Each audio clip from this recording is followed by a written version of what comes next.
This week's episode is sponsored by Change. Change is the #1 mentoring program that teaches you e-commerce from scratch. Change has a real community with real results. I have been working with Ryan for many years now and have attended many of his events and retreats across the world and got to meet members and the amazing community of like-minded people. Ryan works with a lot of big names in the business world, helping them build online businesses and e-commerce. Change offers personal one-on-one support, no experience needed, but like anything, this takes time and is not a get-rich-quick scheme. If you put the work in, you will get the results. E-commerce and online shopping is getting bigger and bigger. This is a great opportunity for anyone that is looking for financial freedom. For more information, go follow Ryan on Instagram at RyanJB, and he will guide you through the steps to help you get started and build a successful online business.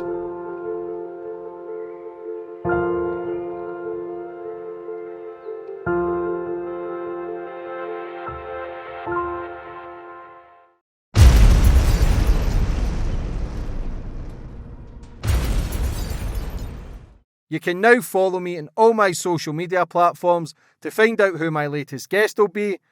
And don't forget to click the subscribe button and the notifications bell so you're notified for when my next podcast goes live.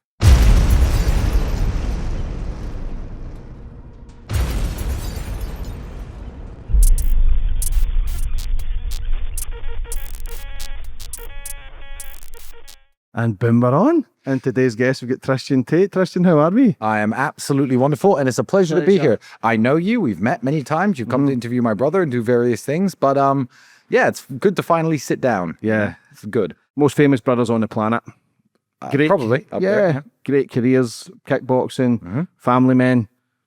Now everybody knows who you are. The last 3 years, it's just kind of went crazy. Yep. You've struggled with charges. Charges have been dropped. New charges have come in. But your backstory, which I'm intrigued with. Yes. Everybody knows what the kind of last 4 years have brought with the brothers and what you're doing, your loyalty, which is so important. But I always like to go back to the start with my guests. Sure. Get more of a bit of understanding about you, where you grew up and how it all began. Sure. Well, my life was very difficult. I feel like the world is set up, and this is certainly a big part of mine and Andrew's origin story and how we became who we are today. Because the world is set up and rigged, I feel, very heavily in the West, especially against men. Overwhelmingly against poor men, working class men. And the idea is to keep everyone in their place. This is something that I noticed as a very young man. So apparently my family was doing quite well up until I was about 1.5 years old. So my father was a United States military man. His record's still classified. I can't get my hands on it. I don't know exactly what he did for the military, but he was fluent in many languages and did something along those lines. And he had a relatively successful military career until I was about 1.5, when he fell out. Allegedly, the story from his side is he fell out with some of his superiors. He was offered an honorable discharge. Here you go, sign this paper because you have a personality disorder. Nobody knows what that means. He didn't know what it means. And he says, no, I'm not signing this paper because that means I'm crazy. His line was, my sanity is not for sale. So I'm not taking your money and I'm not accepting that I'm crazy. I'm going to fight for my career back. And that was a fruitless exercise. He fought for his career back. I mean, up until the day he died, he was still on the phone to the FBI and the CIA trying to get his security clearance back. So up until I was about 1.5, my family was doing relatively well. And then we fell into poverty. I don't remember ever having my own bedroom. It didn't seem strange to me, but even living in the States, myself, my brother, my sister all lived in one bedroom. My parents had another in a small sort of 2-bedroom duplex kind of setup. And upon my family no longer being able to afford medical insurance, my mother decided to move to England because England has the NHS. She's English, which is what the benefit system is for, English people who've fallen on hard times. That's what it should be used for anyway. And I was in a homeless shelter for about 2.5 years, a hostel house where individual families lived in certain rooms of this house. And this was one for women and kids, but some of the other women of the other families were drug addicts and that kind of thing. And after 2.5 years in a homeless shelter, moved to council housing, the worst estate, which to an American would be the projects, I guess, in what is arguably the worst town in England, Luton. And yeah, that's where it all began. And there was always this feeling that Andrew and I had that we had to somehow escape, because every single path that we looked at, that was the conventional path prescribed to us by our teachers, our very low budget school, and every single figure of authority in our lives who worked for the government, including social workers, etc., was it didn't seem like the way out. It seemed like a way to plug yourself into the system and become one of the townspeople, working at a store, managing a store, doing X, Y, and Z, being an electrician or a builder. And there's no shame in any of these jobs.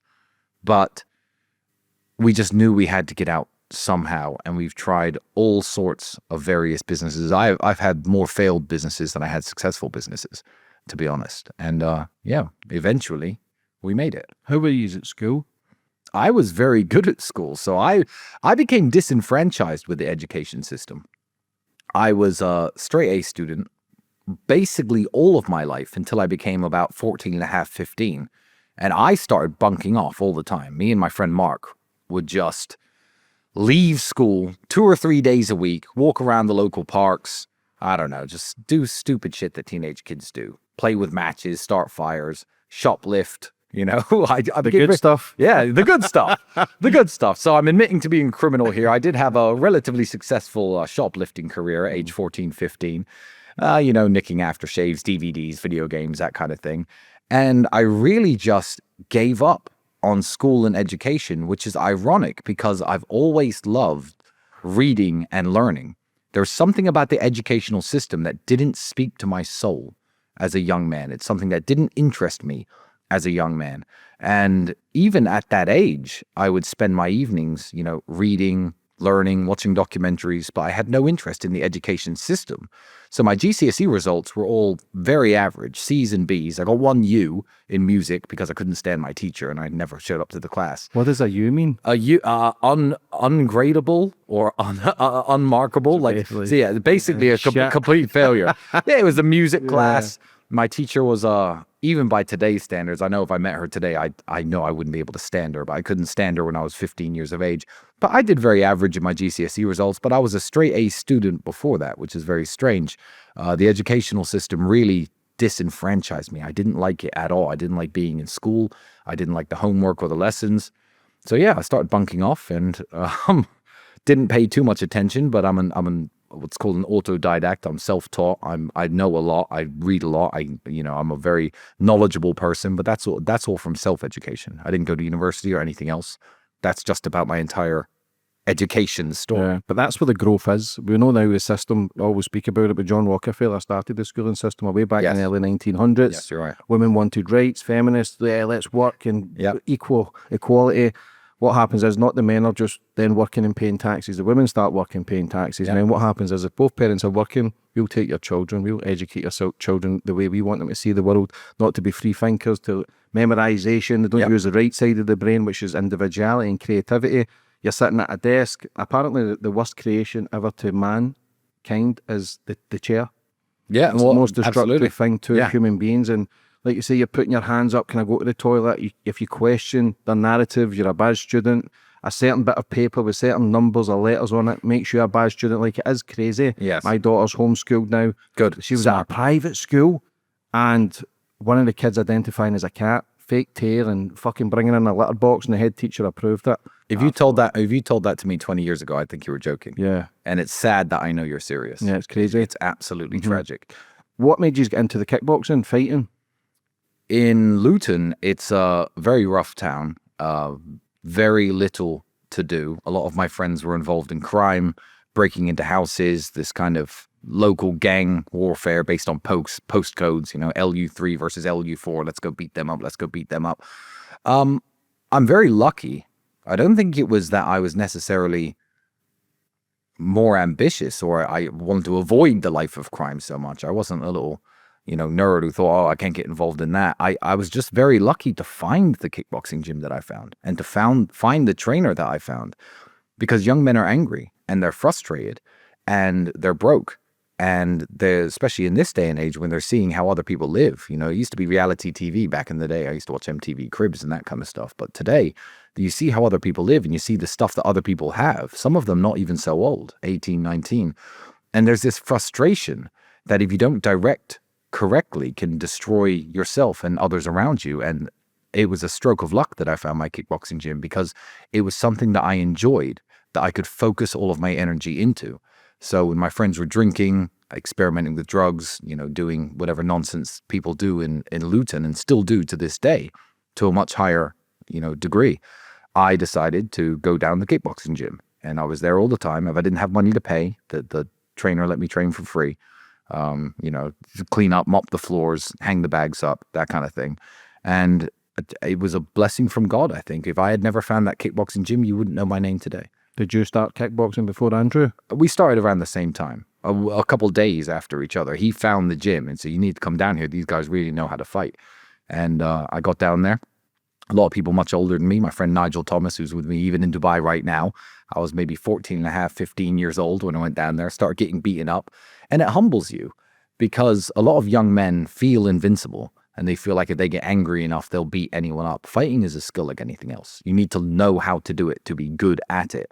And, as a bit of a tough guy, I never lost a fight in school, that kind of thing, to show up at this kickboxing gym and get my ass handed to me for years before I got any good, years, was a very humbling experience. And I think it really grounded me, and I wanted to be better. So just instead of doing nonsense, I was down the kickboxing gym all the time. It was the only thing I had to do in Luton. It was the only thing I could do that didn't cost me money and that I found entertaining. Do you think it saved your life? 100%. 100%. I don't know. I'm not saying I would have ended up as some reprobate or some, or in prison or anything like that. My life really wasn't that bad, and I was quite smart and relatively focused. But I mean, I may well be moderately successful in this alternate universe. I don't know, high-level car salesman, something like that. I was always very good at sales. Maybe I was selling Audis or, BMWs or Mercedes at this point in my life. I'm 36 years old, somewhere in Luton or around North London. I would have done okay always, and I would have lived a respectable life always. But yeah, the kickboxing gym certainly reshaped my mentality. There's that saying from ancient Greece. They say, give me the boy for 7 years and I'll give you the man. And that's what I feel my trainer did for me. He's the closest thing I have to a father figure remaining on this earth. His name's Amir Subasic, a Bosniak Muslim from, I guess, southeastern Europe, if you know where Bosnia is. And yeah, he saved my life, and he helped shape my mentality. What about father, growing up? My father? I know Andrew spoke about the tough upbringing, and yeah, your dad being a chess player and yeah. basically genius. Like, how was your upbringing? Did you see it less by being a little younger, or did you see what Andrew went through as well? Well, maybe. I think that, the fact that I am younger, I certainly was influenced by my father slightly less, but that's not his fault at all. I mean, just in the way that when I moved to England and we were separated from him by a distance, Andrew was almost 10 at this point. I was still 8. So I got 2 years less, I guess, as of him being there full time. But he was always an echo of authority in my house. I think that he did such a good job when we were very young, even living in England, even before the internet, even when we used to have to walk down in the rain to a payphone box and enter the numbers from one of those phone cards to call the United States and actually get in touch with him. If my mother ever said, I'm going to tell your dad about this, I was like, I had second thoughts always. So I feel like he was a very good example of what a man should be. And although he wasn't always around every single day, like a lot of dads are, I always admired him. I always respected him. I always feared him, which I think is very healthy for, a young man to fear his father in a way. Not in the way that, he's aggressive or abusive or unpredictable, just as a sign of authority. There's a line you can't cross in this world. And, your father's the first line of defense. Because if you cross too many lines, the police are the next line of defense. Prison is the next line of defense in terms of protecting society from you. So if you start getting out of hand in a way that's, not quite criminal, but things you shouldn't be doing, your father's the first authority figure to step in and say, you know what, boy, I'll kick your ass. And he would have done it, and he beat me up a few times, never left any marks, never broke any bones. But I was saying this on X recently about how hitting your kids is fine. And someone, no, did your father ever hit you? I said, yeah. They said, why? I said, I stole his fireworks and set fire to myself by accident. I had this burn scar down here for like 3 years, and the side of my hair was still missing here up until a few years ago. I had to have it grafted on. And I'm like, Jackson. and I was like, I totally deserved the ass whooping I got. Like, who did I think I was at 7 years old to nick the man's fireworks and start setting them off in a shopping cart with me and my friends? I totally deserved the ass kicking, and I didn't do it again. So, yeah, that's the main thing, because I nearly set my dad's car on fire. Yeah. You know how the lighters you used to get press in? Yes. I was a little firebug. I set all the bins on fire back in the day. I used to do that too. I loved the smell. I loved everything from it. Nearly set the car on fire. Whip mask, but I was like a Kit Kat. Used to get silver foil inside the Kit Kat back in the day. So I tried to put a bit of that over the seat. So as soon as he walked in, he's done, what the fuck? His seat was half burnt. And I done, my mum used to have like plastic plants, but she had like a fire, so I used to take one out, but I used to put it against the fire because it used to give me a smell. Yeah. This one went right up in flames, so when I pulled it out, it nearly fucking set the house on fire. And I got a couple of ass whoopings as well, but not as, it. Yeah, and not as extreme. And I thought, okay, I'm not doing that again, because when I was thinking about doing it, I still doing it outside. Yeah. Just not in my fucking... You remember the ass kicking? Yeah. But there was just, like I say, massive respect for my dad as well, but very strict. He was a bouncer in Glasgow. Yeah. Didn't fuck around. But it does make you tough. It does something internally. I hated fighting. I hated anger. I hated violence. I was kind of sheepish towards it. Yeah. But then when the anger went, it was a different ball game. I was never a fighter. Done a bit of Muay Thai in a place called the Grip House. Still do boxing to this day. But I believe I wish I'd have done it younger. I played football. My dedication wasn't the same, but I feel as if I was in some sort of martial arts. I feel as if my dedication would have been different because the feeling is different. I'm scared every time I spar, still to this day, 41 years old. I had a fight 3 years ago, I was fucking terrified. Yeah. And I was main event, but I was coming out dancing. Yeah. My coach says, it's fucking warm under these lights, so have him wait in the ring. So instead of playing one song, I played two. So it was 7 minutes, my ring walk. So the time I got to the ring, I was fucked. And I didn't realise the mental capacity of it, because every man thinks they can fight 4,000 times more than what they actually can. It's terrifying. Yeah, it really is. For me, I was just so scared of getting embarrassed. I was so scared of getting ashamed, because I'm thinking everybody would have a field day. Everybody wants to jump on the hate. Of course. When you're successful, there's only a small percentage who clap, whether you're successful or not. But when you fail, you get more of the taste of it. Yeah. And that's a sad reality we're in. Well, Andrew raised this point very pertinently on the internet when Israel Adesanya got knocked out at the last UFC, the 2 UFCs ago. I'm like, do you know how hard this is and how good he is? And he's fighting one of the world's best. You know, if someone loses a football game, they don't get shamed like fighters when they get knocked out. I'm like, Israel Adesanya, I guess, is arguably one of the best strikers on the face of the earth right now. Top 20, 30 in the world. Yeah, he got knocked out, so who cares? That's the name of the game. He's still a man who's worthy of respect, and you should still, clap. He's putting on a show for all of you to watch and to gamble on and to enjoy. And the fact that he got knocked out doesn't take anything away from the fact that he's an amazing fighter. And I think that people with some humility and people who have achieved something in their life will watch that and think, you know what, bad day for him. But, the guy who's never had a fight in his life can't run more than, 500 meters without passing out and having a heart attack, sits on his couch all day drinking the cans and eating the kebabs, who'll be like, oh, as he got knocked out, he should have just done this and that. I'm like, you don't know anything. Just shut up. Fight fans change from fight to fight, though. Yeah. Look at Paddy the Baddy. He was kind of loved and hated. Yes. I feel as if he's becoming more loved. His last fight, he looked as if he'd matured. His last fight, he looked clean.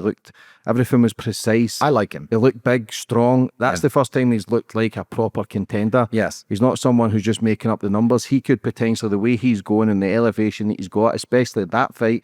And I don't know if that's part of fatherhood. He's got 2 beautiful twins. Yeah. And it maybe changes the man to think, okay, I'm fighting for my life here. I'm not just fighting for myself, but you're fighting for your kids. But his whole demeanour just looked like a fighter. He looked strong. He looked powerful. He looked accurate. And he just dominated Chandler. Well, I really like Pimblett. And the day that what's sad is in the fight game is it's a very hard way to make money. So he's got his twins. He needs to win his next 15 fights to become a multi-millionaire. Literally 15 in a row, like almost in a row. But, the day he does, lose, or if he does lose or does get knocked out, what's sad is a lot of people from his hometown who grew up exactly like he grew up, who should be big fans and big supporters of his, will start, making jokes about him and stuff, if that ever does happen. But I won't. because he's fantastic and he's dedicated himself to something that's incredibly difficult and he's trying to do it for his family. And how can you have anything but respect for him? We've done that with Dan Tildo. Yeah, Great I know. fighter. And I like Darren I Till. love Dan. He only lost to world champion fighters. Yeah, and he was so close at the to winning the title. So close and to like the 6 very fights top. or something. Yeah. Very close. And where's he from? Liverpool? Liverpool. Yeah, and Liverpool, and a lot of people, a lot of the Scousers and Liverpudlians just turned their back on him. Oh, Darren got knocked out. And I'll tell you why they did it. Because they had exactly the same potential as he did. Every mixed race kid growing up in Luton had the exact same potential I did. That's why they laughed when they put me in jail. And when Darren Till, lost some of his fights, I'm glad he's now back at DAZN. He's doing some boxing. I'm glad he's back. But when he lost the big fight, the world title fight, people from his hometown were turning on him. And that's because those same people had exactly the same opportunity he had. They could have went to the boxing gym for 35 hours a week, the MMA gym, the wrestling gym, whatever, 35 hours a week like he did for 10, 15 years like he did, and became a somebody like he did, because Darren Till is a somebody. We are here talking about him, and we're some of the biggest podcasts that there are. So, he's done very well as well. And it's sad for me to see people laugh at others' downfall. Did you taste that then firsthand, being a kickboxer, champion, losing fights? Yeah. But you never lost with 9 fights? I lost a European title defense. I lost a lot. Yeah, I lost plenty of fights. But back then, it was before the internet and before the days of, not every fight I had was recorded. There's only like 8 or 9 on video that I can find. And, but you'd have your people in your hometown. Oh, yeah, Tristan Tate lost his last kickboxing match. I'm like, who the fuck are you? Like, genuinely, who said I lost my last kickboxing match? Oh, that guy who went to school with us, his cousin. I'm like, what? Who cares? Because even when I was broke, I still had that accolade, even from a young age. I think I won the British title when I was 22 or 21 and a half. It's like, okay, yeah, I'm poor. Yeah, I live in a small apartment with a mattress on the floor and I don't have a bed frame. And yeah, but I'm the British champion, kickboxing. And I'm from Luton. So I always had this level of respect. The doorman, the bouncers, they let me in for free, that kind of stuff. So everyone kind of respected me. How was your mum with your fighting? And Andrew, both son becoming fighters? Terrified. She was absolutely terrified. But I think, as I said, it refocused me. It saved my life in lots of ways. And also it gave me a reputation that kept me out of trouble. I've got a funny story once, actually. I was in a Jamaican food shop opposite a nightclub, and I was hammered drunk. Probably couldn't have thrown a 1-2 punch combo without falling down. I was hammered drunk. I was there with my friend, Peter, also hammered drunk, and he's half asleep on the table. So some fat guy walks in, but he's big, about 6'3", but just heavier set, maybe 120 kilos, and he knocks my friend's arm out of the way. My friend almost hits the table and wakes up. And as his mates are walking in, I say, "You fucking touch my friend again, you're dead." And like 3 other big dudes walk in. He's like, "Is that right, mate? I'm dead, am I?" And I didn't have really any choice at that point. I was like, "Yeah, you and all your mates." And my friend Peter, love him. I've known him since I was 15 years old. Can't fight. Never thrown a punch in his life. So I'm there by myself, way too drunk to fight. I was about to get my ass kicked if this ever went down.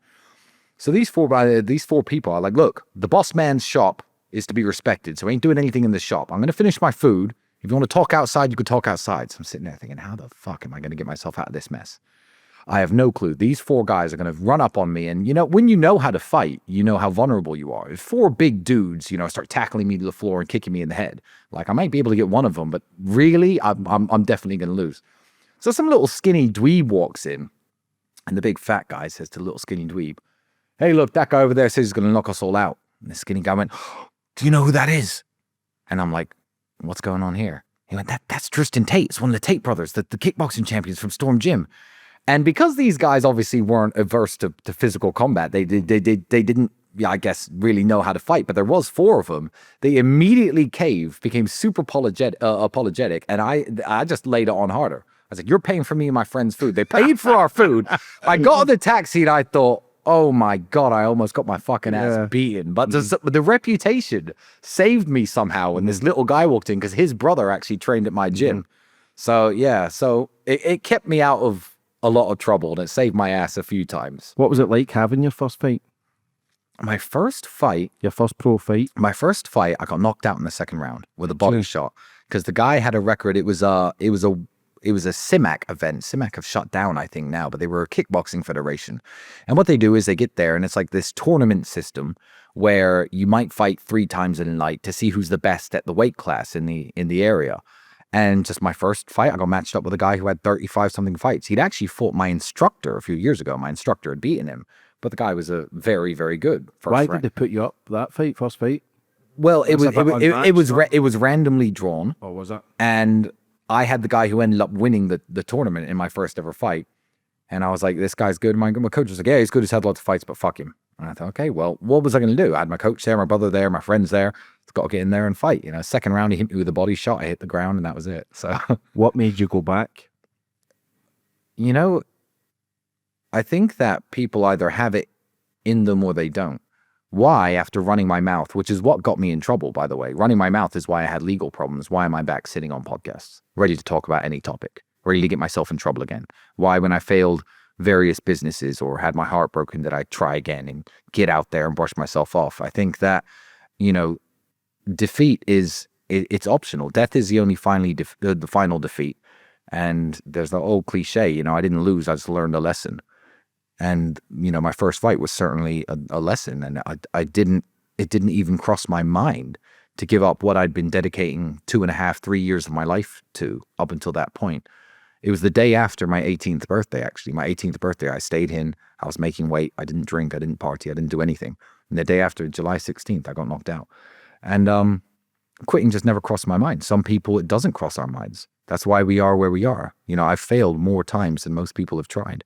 Mm-hmm. And I think that's another lesson I got from kickboxing. What was it like winning a European title?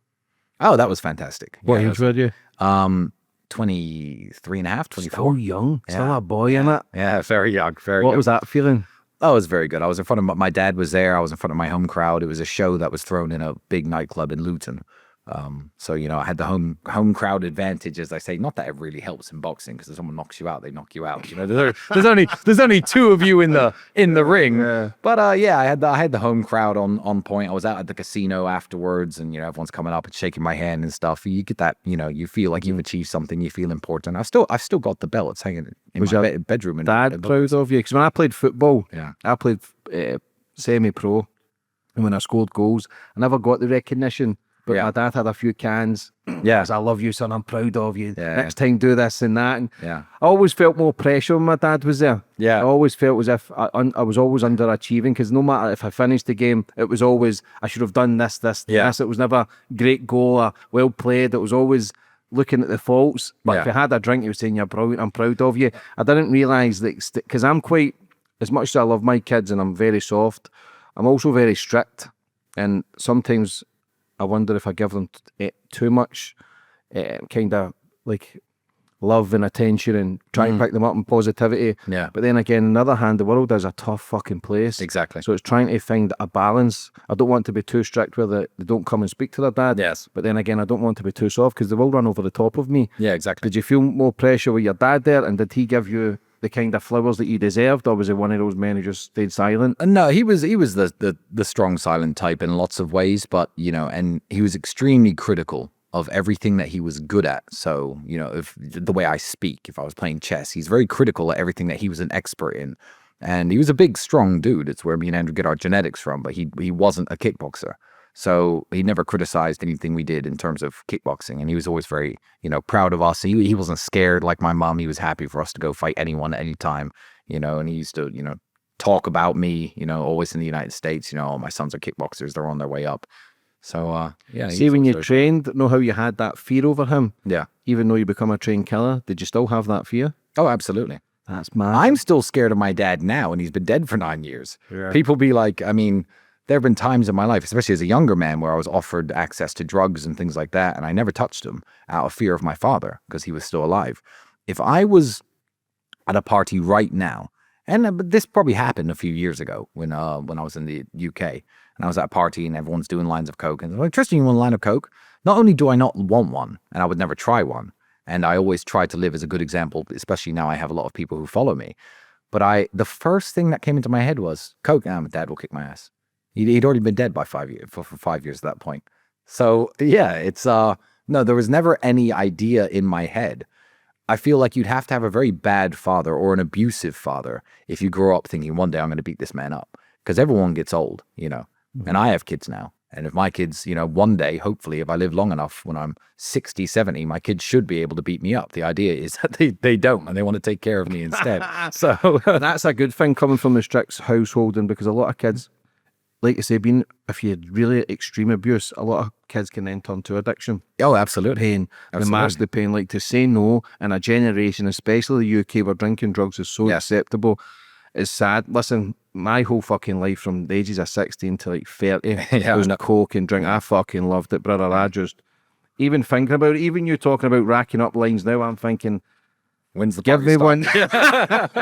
Even though I'm 7 years clean and I know how much my life is. I was never a fucking junkie or I was a party boy. Yeah. My story's the same. I have friends like that to this day. My story's the same as the majority of people in the UK. I just used it and done something more productive with my life. Yeah, exactly. And just because I'm doing well, and listen, I travel the world, I'm interviewing guys like yourself, I've retired my mum, I've done amazing things, I still don't feel good enough. I still feel empty. And I always speak about this. I don't know what it is if I'm not showing enough gratitude. Struggle with my weight goes up and down, but everything else is fucking sweet. Got a few issues that I'm dealing with, but no doubt I'll face them like a man, like I always do. I don't run or hide from anybody, and never have. Everyone's got issues. Yeah, we've all got problems. Like, it's not a case of get the violin out, poor me. Exactly. Nobody gives a fuck. Exactly. I'm here myself. Do you know what I'm saying? Nobody's making it for me. Yeah. But when you go through kind of life, it is a mad journey. I'm still trying to figure it out. I interview enough people. And the beautiful thing is, no matter if it's the billionaire or the homeless man, nobody knows what the fuck is going on. Do you think it's sad that in the UK, there's no infrastructure, very, very little infrastructure, to stop young men going down the path that you went down, becoming a party boy? Or a lot of young men become much, much worse. They become junkies, they get hooked on drugs. There's no messaging against that. The media doesn't talk about it. Nobody's trying to lift young men out of this problem. If a man's taking coke and smoking weed, as long as he's somewhat productive, he could be a builder, to the government. He's somewhat productive. If he's smoking weed, taking coke, drinking himself to death, no one seems to care about this. But the moment a guy starts working his way up, peaks his head above the precipice where, perhaps he shouldn't be looking, starts making a lot of money, starts having a loud opinion, suddenly that guy's a problem. We need to shut him up. We need to stop him from doing what he's doing. But, if you're at the bottom spiraling down the toilet of self-destruction, that's perfectly fine. No one's trying to stop you. Yeah, because you're low vibration. You don't need to question the narrative, because everything it's not toxic, but it's everything. You're weighed down by everything, whether it's drugs, drink, gambling, sex, porn, money. Like, it weighs us down. It lowers your vibration. So if you've got a low vibration and are addicted to something, your mind can't ask the questions, because people are so caught up in the system where they don't pop their head out and say, what a minute, what is this schooling system? Why am I working 95? Why am I paying 50%, 45% tax? I'm working half the year for free. Nobody works. And what happens is drinking drugs makes the world go round. Every shop in the UK is either a pub or a bookies or a Indians or a Chinese. It's garbage food, alcohol. So if you're low vibration and taking that stuff, you can't think for yourself. You're not a free thinker because everything's static. So the majority of kids in the jail are addicted to drugs. They come from broken homes. Why is there broken homes? Because people end up addicted to some sort of drink or drugs or pharmaceutical drugs. So they want the broken homes. They want the weak kids. So because everything's control. If there's no drinking drugs, the world's a beautiful place. It is. Because the majority of people who I meet are fucking sound. I get a bit of shit online, but nobody ever says anything to my face. I believe I'm a good guy. You know what I'm saying? But people have a couple of drinks, it changes people. They say alcohol comes from the Arabic word, which is alcohol. Yes. The why you call it body eating spirits. That's why they call it spirits, because people do things they regret. You're putting yourself in compromised positions. I thought back in the day, sitting at a party, taking lines, 2-3 days. Bear in mind, I've got kids back then, 2 kids. Never cared. It was not that I didn't care. I did care. I just never had the mental capacity. I never had a role model. I never had anybody to say, listen, what you're doing is wrong, because it was so acceptable. I was snorting gear with my fucking uncles and everyone did. Best, so everybody was cool going to the 40th party or the 30th or the wedding, even funerals. Funerals was a fucking, we were snorting lines off coffins. That's how fucking deranged we were. So when you start changing it though, your vibration does change. You see the world differently. I see the world differently. I question it also, because it's like I'm always in a contradiction with myself. I like the farmhouse. I love nature. I want more kids, but I also like being in the hustle. So it's like, why do I want to move away, but then why do I want to be still in the game? It's like a contradiction. I love my watches. I love my cars. I think, but then I just want to grow my pubes and drive around in a fucking scooter and just think, fuck all that stuff. But then again, I'll still be online looking at a new watch. So it's like I'm constantly battling something that I don't even know what I'm battling. You know, I think a lot of people feel that way. And on the topic of alcohol, what you were saying is very, very true. I gave this example once. I said, you ever been to a nightclub sober? When you're in a nightclub sober, you know, it's absolutely everything around you. You're looking at every other table, you're looking at the people at the door. You just take in the whole location, and you're standing around usually bored.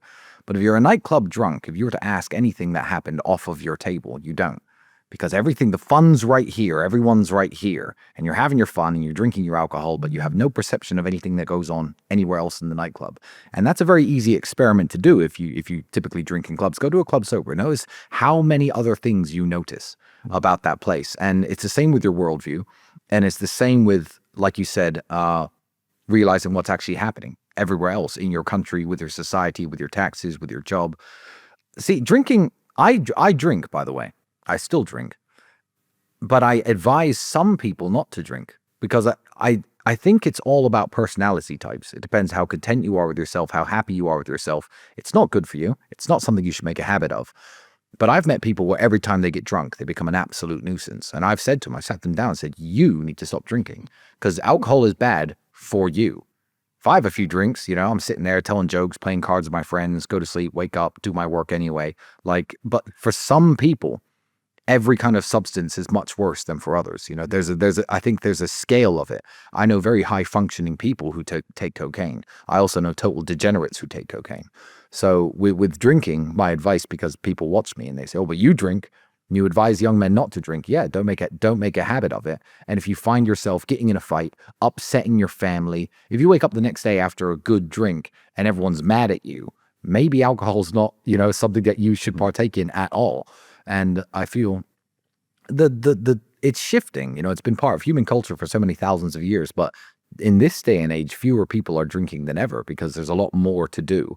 There's a lot more other ways to entertain yourself than just getting drunk. So hopefully that becomes less of a problem, especially in the UK where it's a massive topic. It's a pandemic. Yeah, it's so normalized. We've got football on every night. It's so easy to then go to the pub. Remember, it lowers your depression and raises your confidence. It's a beautiful thing. There's sometimes I miss it because of the feeling. I was at a beach bar yesterday and friends were drinking and I'm just sitting there. And it was great for 2 hours, but then the noise gets louder and it's the grabbing and then it's more personal questions. Like, I like to walk into a room like you walked in, big, smooth, fucking owned the place. Yes. You know what I'm saying? There's an elegant of confidence. Same as when you walk into events, everybody's sheepish. 2 hours later, they've all up shaking their little asses on the dance floor, all loud. But speak to them the next day, and I've not got problems with anybody drinking. Anybody can do what they want. I just can't, because if I drink, I'm straight on the coke. I'm fucking phoning hookers, or I'm in the gambling or whatever. I go completely insane. Yeah, so you know it's just something that you shouldn't touch. I can't put one bet on. I can't take one line.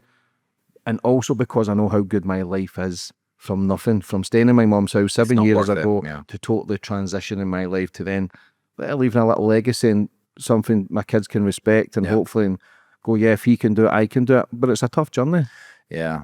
My new rule I've basically set for myself, especially in this day and age when I'm a public person and I don't want to set a bad example. My real drinking is in my house with my friends. That's when I drink. If I'm sitting up late at night talking to my friends, I'll have a drink. If I'm playing poker, I'll sit in my house and drink. I don't drink in public. I will never be spotted drunk, stumbling out in a public place. I really, really try to avoid that kind of thing because now I know there's lots of eyes on me and I never want to be that guy. I'd be scared. I'd be on fucking Instagram lives calling everybody out when if I drink. Well, luckily I'm banned from Instagram, but it's tempting sometimes, you know. Yeah. Gotta stay off Twitter. How is it though when you're going through everything in life? Do you wake up with a hangover? You know, I read a study saying about how there's this strange percentage of people who don't really get hungover, who can drink without throwing up and just drink and drink and drink, and that's it. And I don't know if it's the Irish gene in me or something, but I can outdrink basically everyone I've ever met. Bigger, heavier, doesn't matter. If I want to drink, not that it's a contest, I can outdrink basically every person I've ever set eyes on. You know, that's sober, just alcohol. You know, nothing else. Like, there's a few guys who get on the gear and they're a bit stronger, but. Yeah, I've never had a problem with it. If I go for a night out, I'll drink. I'll still wake up at 8, 9, 10. You know, I used to drink, if I didn't have a fight coming up, I used to drink when I was actively kickboxing. And I'd wake up and do my training anyway. And sometimes you have a bit of a headache or a bit of a dry mouth, but I've never really suffered with hangovers. What about the smoking? Because you've always got those little fucking cigars. Yeah, so I actually didn't smoke my first cigar until I retired from professional fighting. So it's advice I give to young men all the time. They say, you smoke, can I smoke? I say, yeah, when you're 30. I say, what do you mean 30? That's wild, like the smoking age is 16 or 18. Why do you say 30? I say, because cigarettes are enjoyable, cigars are enjoyable. They really are. And if you dedicate your 20s to sport or work and you become a successful person, you've been in good shape your whole life. I mean, me and Andrew are in very good shape now for our age. I'm 36, he's 38. We're approaching 40 and we look very good for our age, is because in our youth, we did nothing but train ourselves all day, every day. So now if I want to have a little cigarette, if I want to have a cigar, I don't feel bad about it. I was saying this to a friend of mine who's 24. He works for me. I said, you've smoked more cigarettes in your life, because he just quit, than I will ever smoke. And he said, yeah.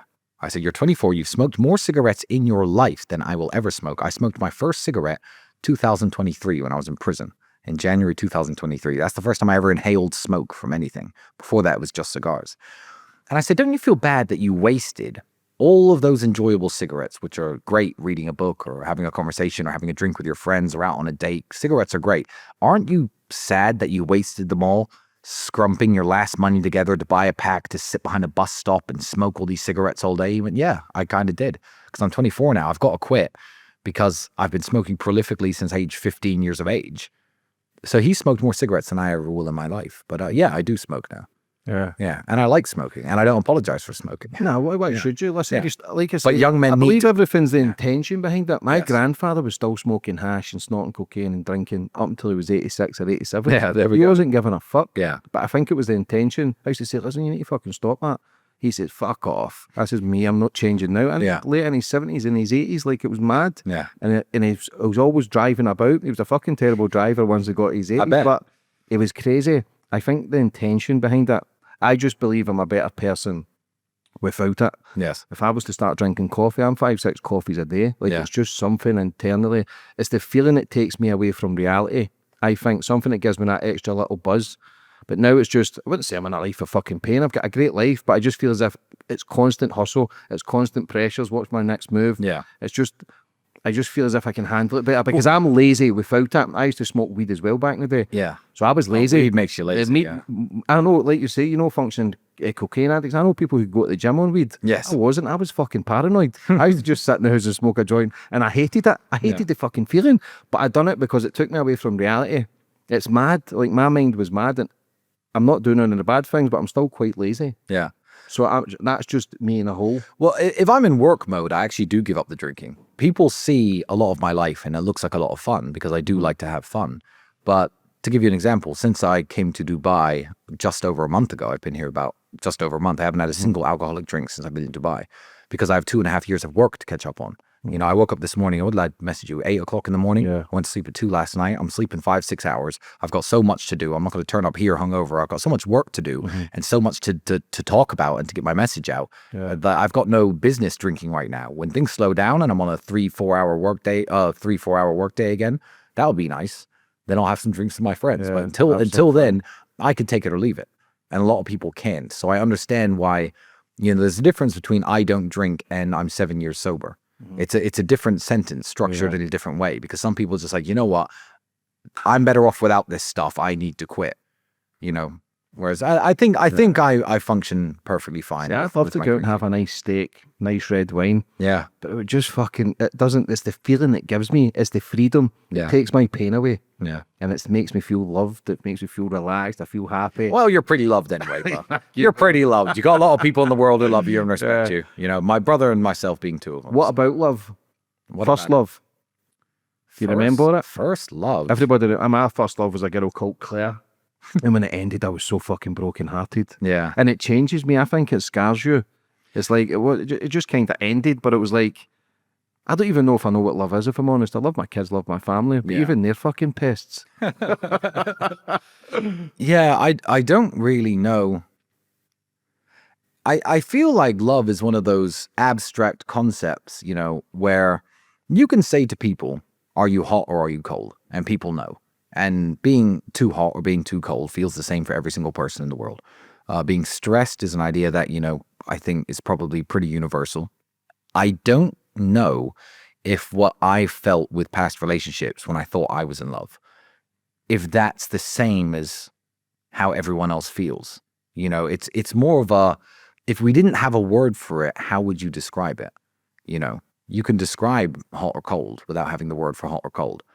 But, and I know this sounds like a cop-out. I don't know if I've ever really been in love. I don't really know the answer, because when people describe their feelings to me of how in love they were and how heartbroken they were, I was just like, why didn't I care that much about my breakups? Why didn't I care that much when I lost people? And yeah, I guess that's my answer. What do you think that is? I don't know if I know what love is. Like, I could tell you what it is. I've had many relationships. Listen, some great, some toxic as fuck. Oh, I've diagnosed it. I know exactly what it is. I know exactly what separates me from everybody else. And it's not some magic gene I have that makes me mentally stronger than everybody else. Tobacco pouch. No smoking on your podcast, because I know you're on YouTube. But I could tell you exactly what it is.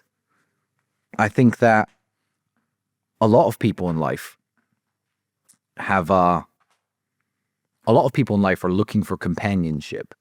And there's always a feeling of loneliness. And a lot of people, a lot of married couples, a lot of men, a lot of women find that companionship in their romantic relationships. And I think a lot of people, when they break up with their girlfriend, that loneliness creeps back up on them. And the sadness that's associated with that loneliness creeps back up on them. And they miss this person. Maybe they miss that person more than they typically should. But it's the feeling of loneliness that also eats away at them. My advantage is I've never felt lonely a single day in my life. You know, people say like they ask about women. They say like, oh, have you found your life partner yet? And I'm like, in a obviously platonic, family related way, I have my life partner in Andrew. Me and him have always got each other's backs. I've always got someone to talk to. I've always got someone there for me. I've always got support. I'm never lonely. I don't know what loneliness feels like, ever. I've been through all sorts of hard shit in my life. I've never once felt lonely. So I feel that in my life, because of my relationship with Andrew and how close we are and how much we look out for each other, and there's no trust issues between me and him. I can trust him 100%. He can trust me 100% with anything in the world.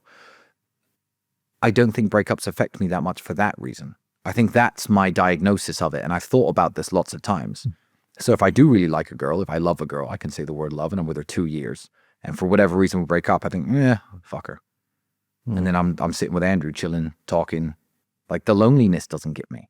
Yeah. I never get attacked in that way. And I think a lot of people listening, because certainly my friends who I've told this to can relate. They lose their girl, that's it. That's their world, you know? My world is something different, and the women in my life are additions to it. So they can come and go. Yeah, and I just don't care that much. It's difficult because a lot of men have got abandonment issues. I believe the roles are reversed and we're men are becoming weaker. I believe a lot of suicide comes down to breakups. I agree. I believe that men really struggle because when they've got that love and the companion and somebody's there, once that goes, it's the void. Yes. So that's why I had fucking drink, drugs, gambling. Same. So I would, if a girl wanted to, I would fuck off. That's why, and I don't have the void. I had that's gambling. My superpower. I would rather sit in the fucking house and have a bet on than have a fucking 10 out of 10 sitting there talking shit. Yeah. So I had all that, but then once all that disappears, and then relationships now, there's like, I work hard as well. Like, it's trying to find the balance. I don't want to be a lonely old man, but I've got kids. But I just feel as if we're in a day and age now, everything's accessible. Yeah. Social media, dating apps.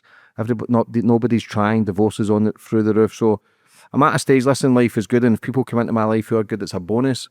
But I'm struggling. My trust issues struggle now.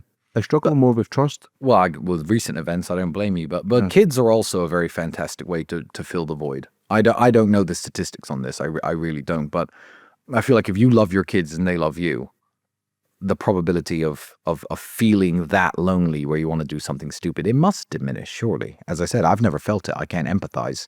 But kids are the best thing in the world, you know. They're the best thing in life, quite literally. So I feel like, if you're in a relationship, and I advise young men this all the time. How long you been with your girlfriend? 6 years. Okay. Do you have any kids? No.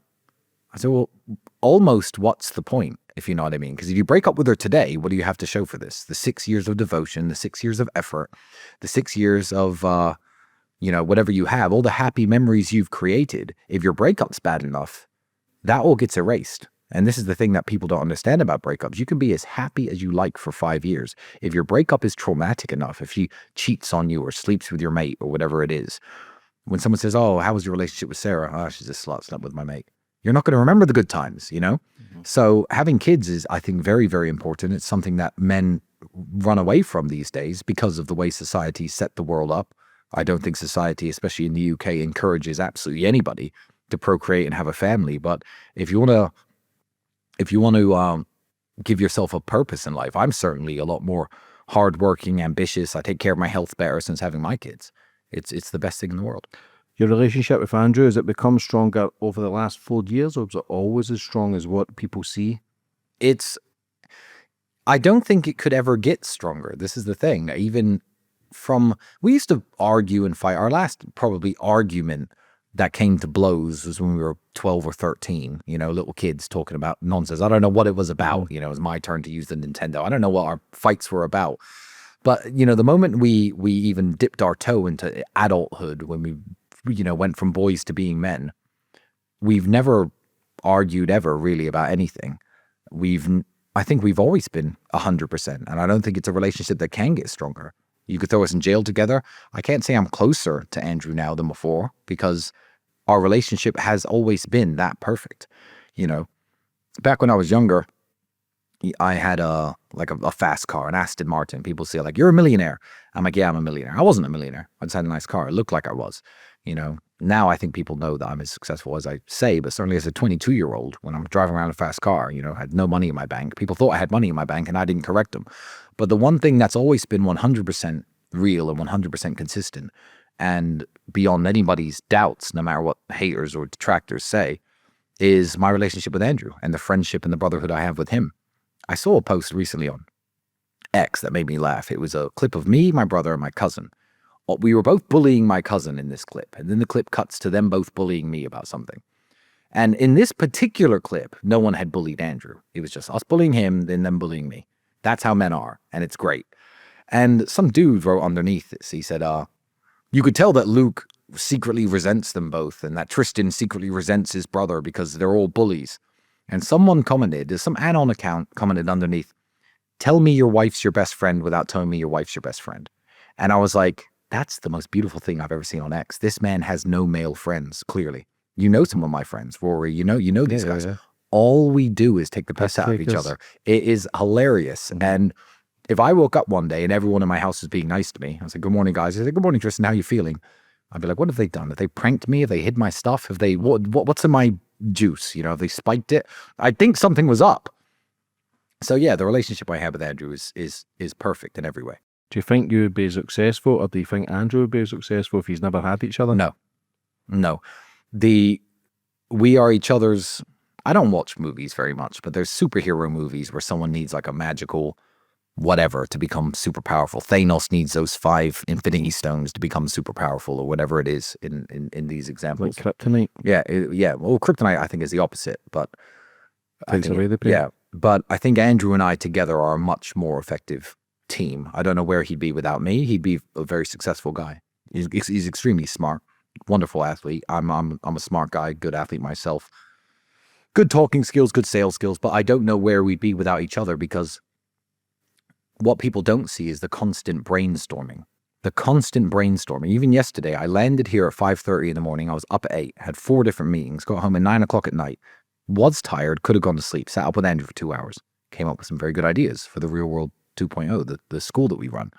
And the constant brainstorming from age 15 or 14 is responsible for every single business idea we've ever launched, every failed business, some that didn't work out, some that did work out.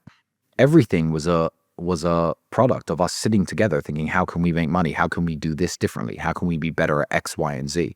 So it's the brainstorming, I think, that gives us our superpower. Because it just seems to click. And people look up to you as where they want that. People become better brothers to each other because of your relationship, because of what you've been through and what you've overcome. See, when you're going through that thing, so I remember you used to say, used to be in KFC. Were you visualising then? Did you know about the law of attraction to then think bigger and better things were happening? Because Conor McGregor spoke about it when he had a busted up car and he used to think it was a Bentley driving along LA. Yeah. And then it happened. Did you have that same kind of thought process then, or was it just kind of winging it, faking until you make it? Well, what's funny is the Aston Martin came before the stealing KFC. This is what, people see my life as this progression, and I've even been called out on haters. He was driving an Aston Martin Hind and he tells some stupid story about stealing KFC. My life's been up and down, up and down. Even recently, today, I probably make less money than I did 2.5 years ago because of what I've just been through. Now it doesn't matter at this point, but like it's still, is this down or is it up? I don't really know because it's no longer relevant. But certainly the KFC story came after we bought the first Aston Martin, when my television advertising agency that me and Andrew ran completely failed because TV advertising became less popular and I became broke. Sold the car. Did I envision where we were? Andrew did.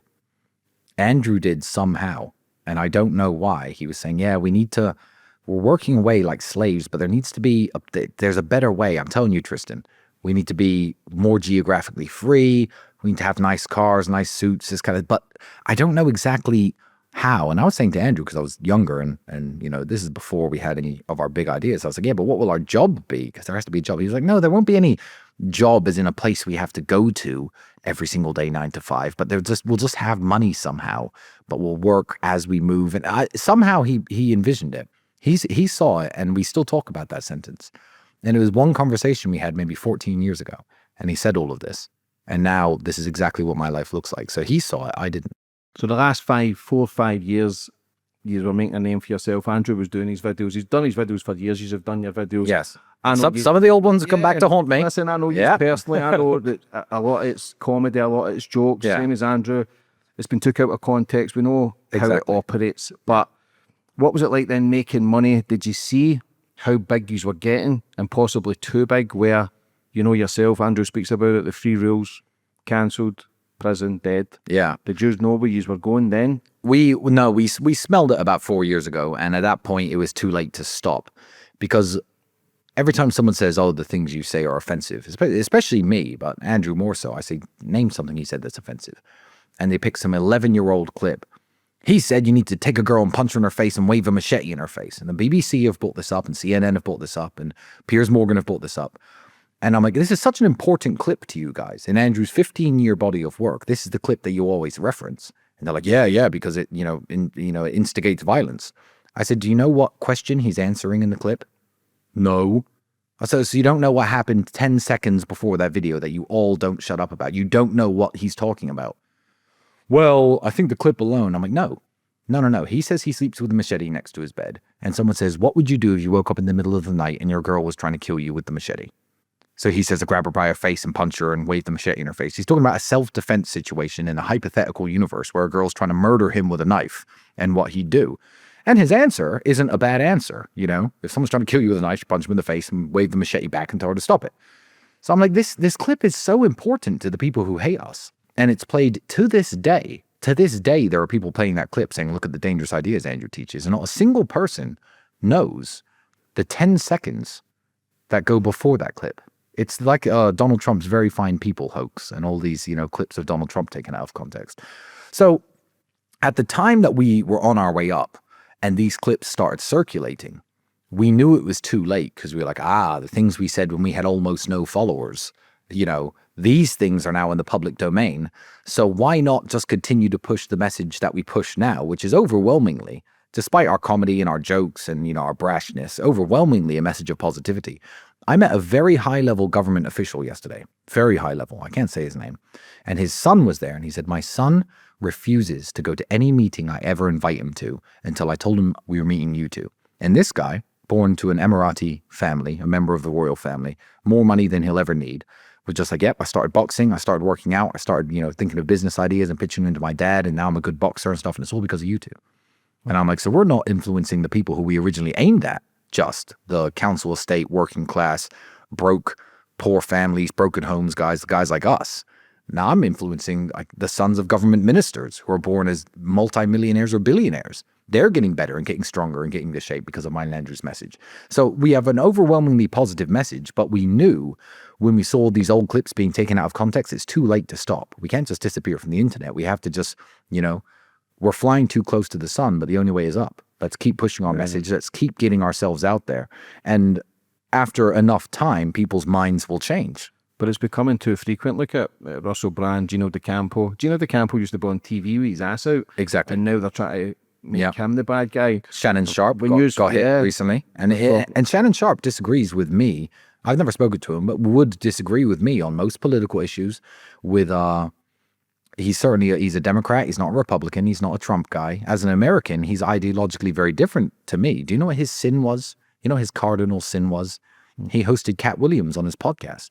When Cat Williams is sitting there explaining how the Illuminati give people offers and try and buy them and sell their souls and tell men to wear dresses and do certain things, that was on the Shannon Sharp podcast. And somebody must have told him, don't publish this, and he published it anyway. Suddenly he does, sexual assault. Yeah. And now little out of context clips of him saying to his girl, yeah, I'll choke you out in public. It'll be hot if I put you in a bathroom stall and choke you out. Sorry, I've said those kind of things in private conversations. I've heard them read out to me in court. The judge still said, still in December last year, I reiterate, said there's not enough evidence here to even have a trial and threw it out. And people are like, oh, you're saying the case is dismissed and closed, but it's not. Did you know that Romania can keep the case open indefinitely? They can keep it open for 100 years if they want. It doesn't matter. The point is, it went in front of a judge, and the judge said, nah, this isn't the case. Yeah, but things need to change. Now, I'm not saying that every man's innocent. No, the majority of crimes come from men. The majority of false accusations come from women. Now, my story now, I can speak about a little bit. I was going through family courts, 38 grand in legal fees for the goalpost to keep getting moved. Yeah. 1 year after I left the relationship, I've then got the police at the door, charged with a domestic. 1 year after I broke up. So what happens is I'm placed in every fucking newspaper. I was on the 6 o'clock news, media everywhere. Now it's my time to give my story. And what happens now? They've put a media ban on it.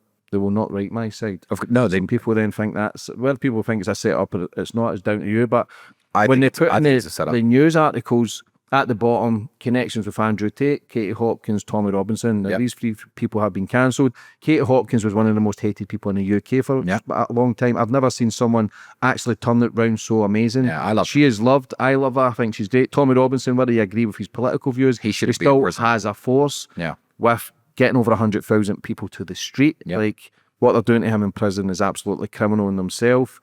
What he done for exposing the grooming gangs, I think is amazing. Andrew Tate, who I've always been friends with the last 4 years, cancelled, came back stronger, making more money. Nothing but love for him. Even when I get charged, used to were the first to then show love and support. I don't know if you know this, but when you get charged, I had your lawyer on, Rory on, Fresh and Fit, Justin, and someone else. Like, I was pushing, these guys are good guys. Yes, listen, I remember. I'm putting my fucking reputation on the line as well. Do you know what I'm saying? Of course you are. I've got your back. Obviously, things fizzle and we get caught up in our life and people... I've got my own life to think about as well, but I fucking stood at the forefront when people were talking shit. I stood strong and Rory came on and we had a laugh and tried to listen, because we know how the media operate. You've got no convictions. Absolutely. And Zero. I'm not saying I've never been done for I've never even had a trial for anything. I've never been charged with, I've never been convicted of no domestic in my life. 41 years on this planet. Never been fucking convicted. I can't say charged now because I am fucking charged, but I believe we'll stand strong. They're trying to make deals and all this, but it's not even a judge or jury. It's a fucking, it's like just in front of a judge. It's a summary. And I'm thinking, but it's just the inconvenience. It's your reputation. I never thought I was big enough for them to come for me. I never thought I was big enough to try and silence me because I think I'm just starting. Nah, it doesn't matter. If they feel threatened in any way, this kind of thing will crop up. And it's very sad because I have a daughter who I love with all my heart. And I can't imagine how angry I'd be if she was the victim of any crime, any sexual assault, any crime. And what's sad about false accusations is they make real stories a lot less credible. But I feel, I'm going to tell my daughter, if you're ever hurt, if you're ever attacked, if anything bad ever happens to you, go to the police and go to the hospital straight away. Because I feel like there should be some evidence other than someone's word. So the Magna Carta, it was the British who put, I guess, the first real, if you look at the signing of the Magna Carta, the first law into place where it's a conviction by jury of your peers beyond all reasonable doubt. So let's pull an example from the air. Russell Brand, yes? He allegedly raped a woman 26 years ago. So this woman now, out of nowhere, since Russell's talking about had the inconsistencies with the 9/11 story and the vaccines and the war in Ukraine and all the things that I talked about, suddenly some woman's accusing him of rape. Although there's no statute of limitations on this, I feel like if a person's not a child, because children obviously can't act rationally, someone's word against another person's word, how can it be beyond all reasonable doubt? If I have a jury of my 12 peers here and I say you nicked my money and there's no proof, there's no evidence, it's my word saying you've stolen from me and you saying I didn't, how could they find you guilty? Because it has to be beyond all reasonable doubt. I could tell a sad story about how sad I was when you robbed me, but how can these 12 people say, yeah, he's guilty? I think that the Russell Brand case, 26 years old, this is a woman who was of consenting legal age, a rational adult for all intents and purposes at the time. If you didn't go to the hospital and you have no physical marks on you, you didn't document anything, if you didn't report it to a psychologist or a psychiatrist or an officer or anyone at the time, whether the crime happened or not, a jury cannot make a call beyond all reasonable doubt based on just two people's word of mouth. So it's very scary that the system is set up in a way where false accusations are, 1, not punished, 2, always taken seriously, 3, reported to the media before any kind of conviction takes place. I never even had a trial.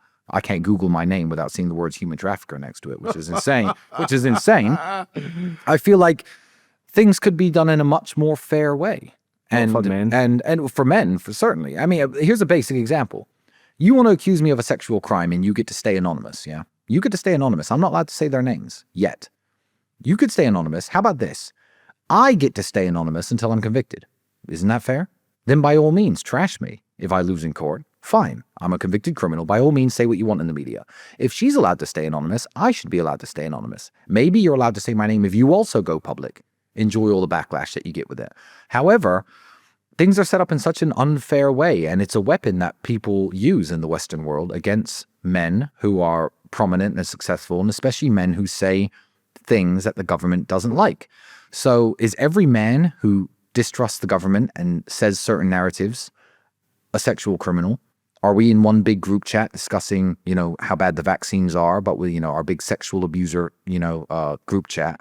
Or is it the people who say the things the government don't like that get hit by these charges? Because if you ever had sex with any woman ever in your life, you can have your name tarnished and slandered by the media for years, unless you work for the BBC. But the laws in Scotland have changed, so allegations are enough to get charges now. Everything's changed. In England and Wales, I think, you can't report a domestic after 6 months. I was charged 1 year after ending the relationship. And the family courts that says they're fair. I was 38 grand in legal fees, and I still haven't seen my son. The goalpost kept getting moved. I had a man, Brian Banks, on.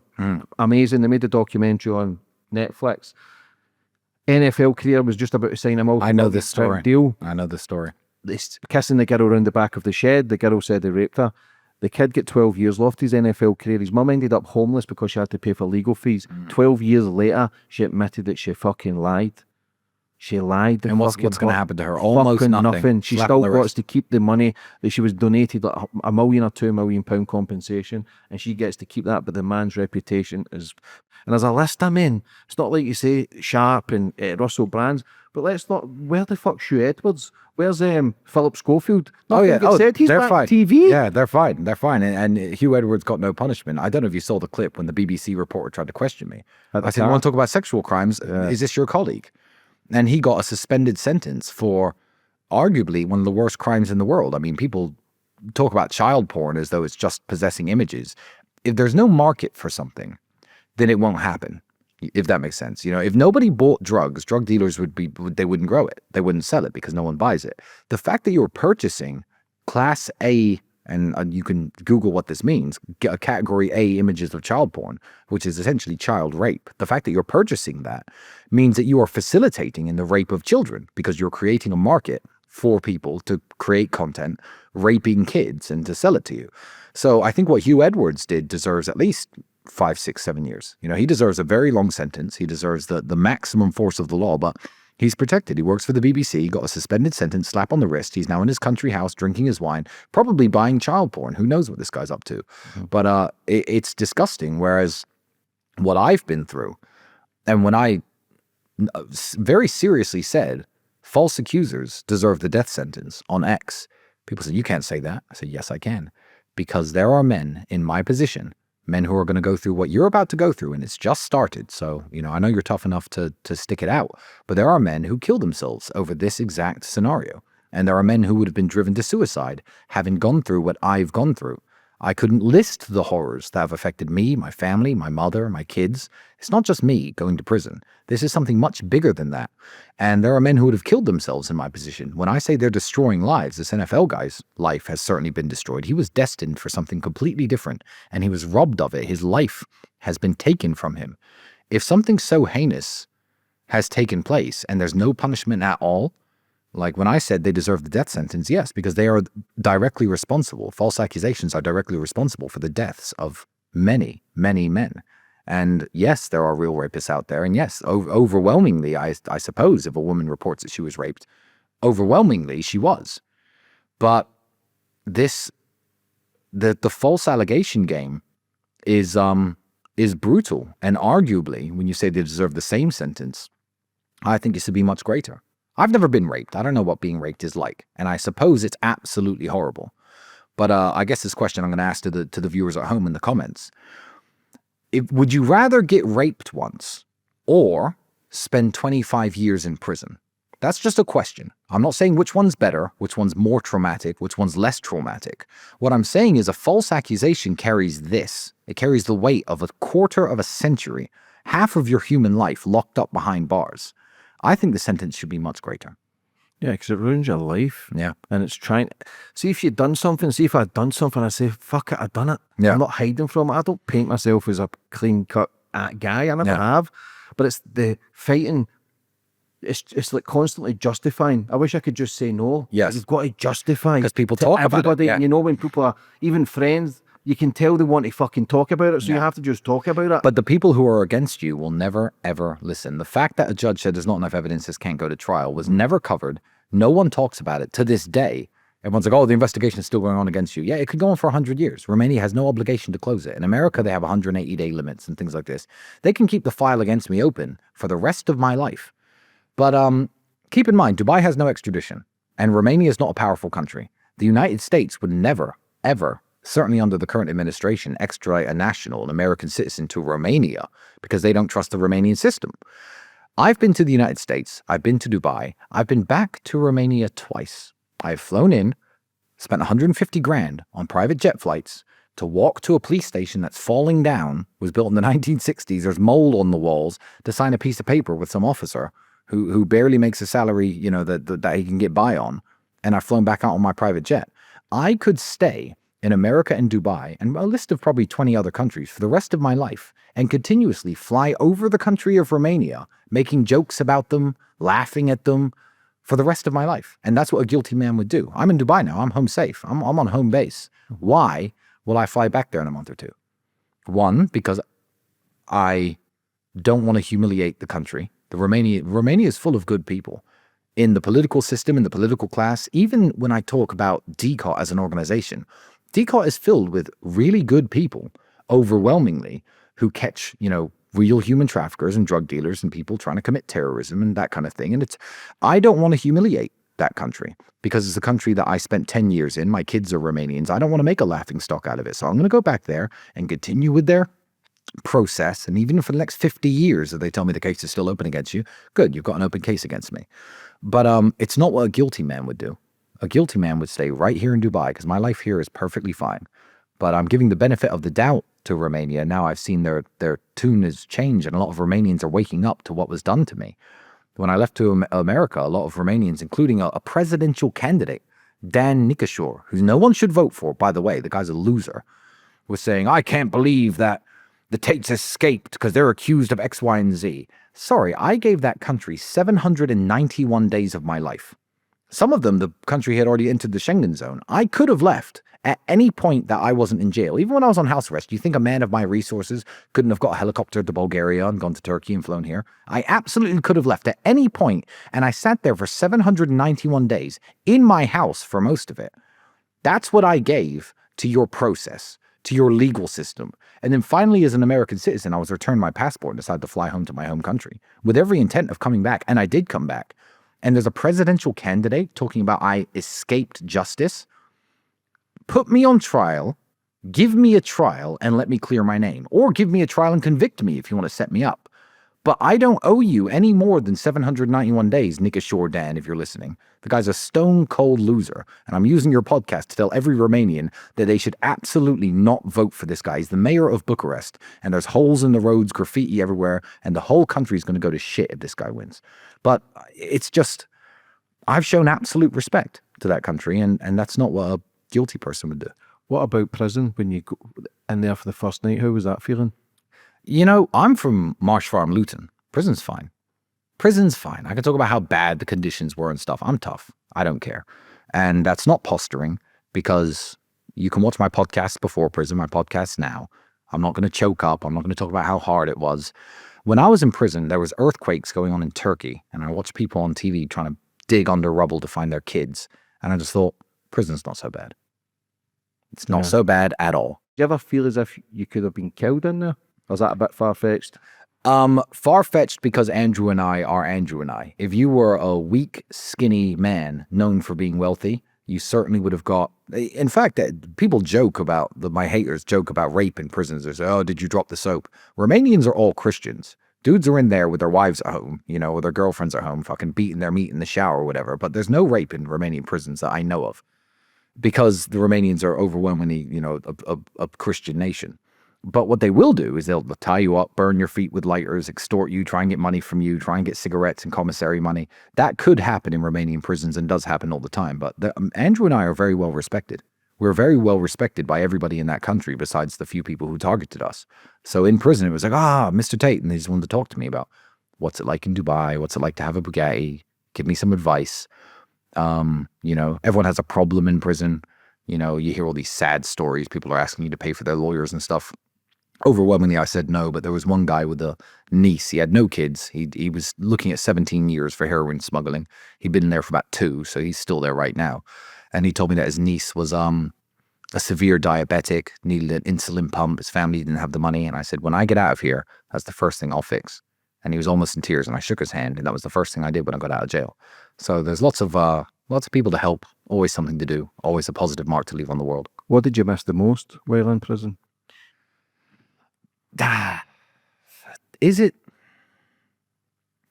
you know, I could say something stupid like women, because, you know, 92 days, no woman in my life. That's not typically how I live. Most people know that. I could say something arbitrary like that, but no, it was the feeling of control. It was the feeling of control over my own life. I remember sitting in handcuffs with Andrew on the way to court in the back of this armored police van, and I just thought, how the hell have these people, these evil people who have done this to me, got that much control over my life, that as an innocent man I find myself locked up in the back of some armored van? Like, just tell me to show up at court and I'll show up. So I said to judges the whole time, let me travel, give me my passport back. I'll respect your stupid process and come back whenever you ask me to. And judges were like, nope, until February 26th this year. And then I did come back. So it turns out holding me under arrest was completely pointless, because I was always going to come back anyway. And now they know that, which has silenced a lot of my haters. Yeah, the feeling of control is what I probably miss the most. What about when you come out? Because obviously with the charges, it's serious charges. Did you realise the support you'd have had when you came out, or were you thinking, we're finished? No, I saw the support even when I was in prison. Did you get wind of it then? Yeah, I got wind of it because it made it to TV, because lots of prominent people were supporting me. You didn't make the television, but on the Romanian news, I guess they did it as a hit piece. A man who's a very close friend of mine now. I'm a very close friend of his and his family, but I had, as of that point, never spoken to the guy, Michael Francis. But because he was a mafia guy, they put him on Romanian TV. And he's sitting there saying, yeah, no, well, I think this is a setup. I can see what these guys have been saying. You know, I've dealt with prosecutors. I know this is a setup. And they put that on the Romanian television, I guess, to try and make me look bad. The mafia says that Tristan's innocent, you know. But I saw that and I was like, I've never met this man in my life. Thierry Baudet is a politician, former member of European Parliament for the Netherlands. He was on TV supporting me. But again, he's a nationalist. He's a nationalist, so he gets labeled as a racist and all these kind of things. I guess he's, you know, one of the big right-wingers of the Netherlands. He was supporting me on television. I was like, who are all these people who I've never met? He's now a friend of mine too, supporting me when I was in prison. Comedian Eddie Griffin, just out of nowhere, is on Romanian TV defending me. So I don't know if they were doing it to try and make me look bad by picking these individual people. But I was like, there's a lot of people with a lot to lose who don't know me at all who could smell this as a setup. So I knew I had support. I was asked to go on many shows in America and the UK, but you don't really want to say it because you know you can cut it up and cut it, so I just fucking left it be. Yeah. Well, the mainstream media are poisonous. Yeah. You can't say anything to them.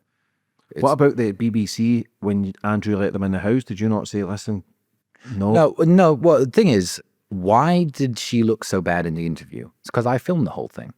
We had a camera running and filming the whole thing. Her edited interview looks much worse for Andrew. But we knew that the BBC are not to be trusted. And as long as you take precautions, it's fine, you know? You meet your girl on a night out in Glasgow, you know? Better wrap up. Don't trust her. So the BBC are there. I had my extra camera. There's no extra cameras here when I'm sitting talking to you. And by all means, you could ask me anything, throw all the curveballs you like, but I know it would come from a place of at least looking for an honest answer. You wouldn't edit it, chop it up. So I have extra cameras running when I don't trust people. So yeah, we weren't nervous about the BBC. And she looked pretty stupid and she's faded into obscurity. She's vanished after that. I think she was tasked with this mission to bring Andrew down and it really backfired on her. How was house arrest for what, 2-3 years? Over 2 years? Yeah, I mean, the total time I was on house arrest was probably... I did 7 months on house arrest and then we were free. And then they said, there's a second case. And the second case, they just took every woman I'd ever met in my life. I could tell you some basic stories. One girl, ex-girlfriend, this girl I could talk about because she appeared on the news speaking Romanian, short blonde hair. And they're saying, there's a bunch of victims. She's like, no, well, where are they? I'm here because I'm one of the victims apparently. And this is stupid and it's a setup. Like these women have publicly defended me. She's a human trafficking victim because I took her on vacation to Spain. Another girl is a human trafficking victim because I paid her to give me yoga lessons at my house. Another girl is a victim of human trafficking because I had conversations with her on WhatsApp about how to make money online, and I gave her advice, not renovating myself at all. And I've never met her in person, ever. She was a friend of a friend who got my number. She's on my list of human trafficking victims. Every ex-girlfriend I've ever had, anyone I've ever taken a vacation with, like it's the mothers of my kids, human trafficking victims somehow. You know, I always make a joke. I said about the mother of my daughter. I'm like, bro, she's from Moldova. If you think anyone's getting financially exploited in our relationship, it's not her, it's me. So, and she hates that joke, but so what? but it's the truth. Like, okay, yeah, I have a kid with her. I've known her for years and years and years, and you know, given her hundreds and hundreds of thousands of dollars, but somehow she's a victim of human trafficking. That doesn't make any sense. What? Because I paid the rent on our house? I think that's their justification. So the second case was absolutely wild. And after the second case, it was house arrest again. And they gave house arrest to Andrew and not me. But I self-imposed house arrest on myself. So I stayed in the house every single day, never went out because Andrew couldn't go out because that's the kind of people we are. So in total, we probably did 1.5 years in our house. Still a long time. But you'd rather out than in, I guess. But you know, it's weird because people say, oh, well, if a man doesn't get convicted, what, you think the girl should go to jail? No, that's not what I'm saying at all. Because there's a chance that a man rapes a girl, there's not enough evidence, and he gets acquitted. That can happen all the time. And that doesn't mean the girl's lying. What I mean is, if there's evidence, she's a false accuser. If there are text messages with her friend, I'm going to lie to the police, like there is in my case, then this person should go to jail. Because that's evidence of a crime. You know, just because a man gets acquitted and gets found not guilty, you don't necessarily have to prosecute the woman because that will stop genuine victims coming forward. However, if there's evidence of a false accusation, like in this woman's case, then yeah, she deserves a very long prison sentence indeed. What about this Adolescence, where yous are getting the blame for kids being killed in schools? Like that's pretty serious on Netflix. It's a massive show as well. I watched that. They're running out of ideas. And, you know, it's very easy to get mad at Adolescence for saying Andrew Tate's name. But let's take Andrew Tate out of the equation. Let's talk about other things wrong with the series. One of the actors, one of the policemen, is Asher D, the former So Solid Crew guy. Have you ever listened to his music? Yeah. Well, have you ever listened to, like, you know, about being a road man, selling this, dealing that, stabbing this person?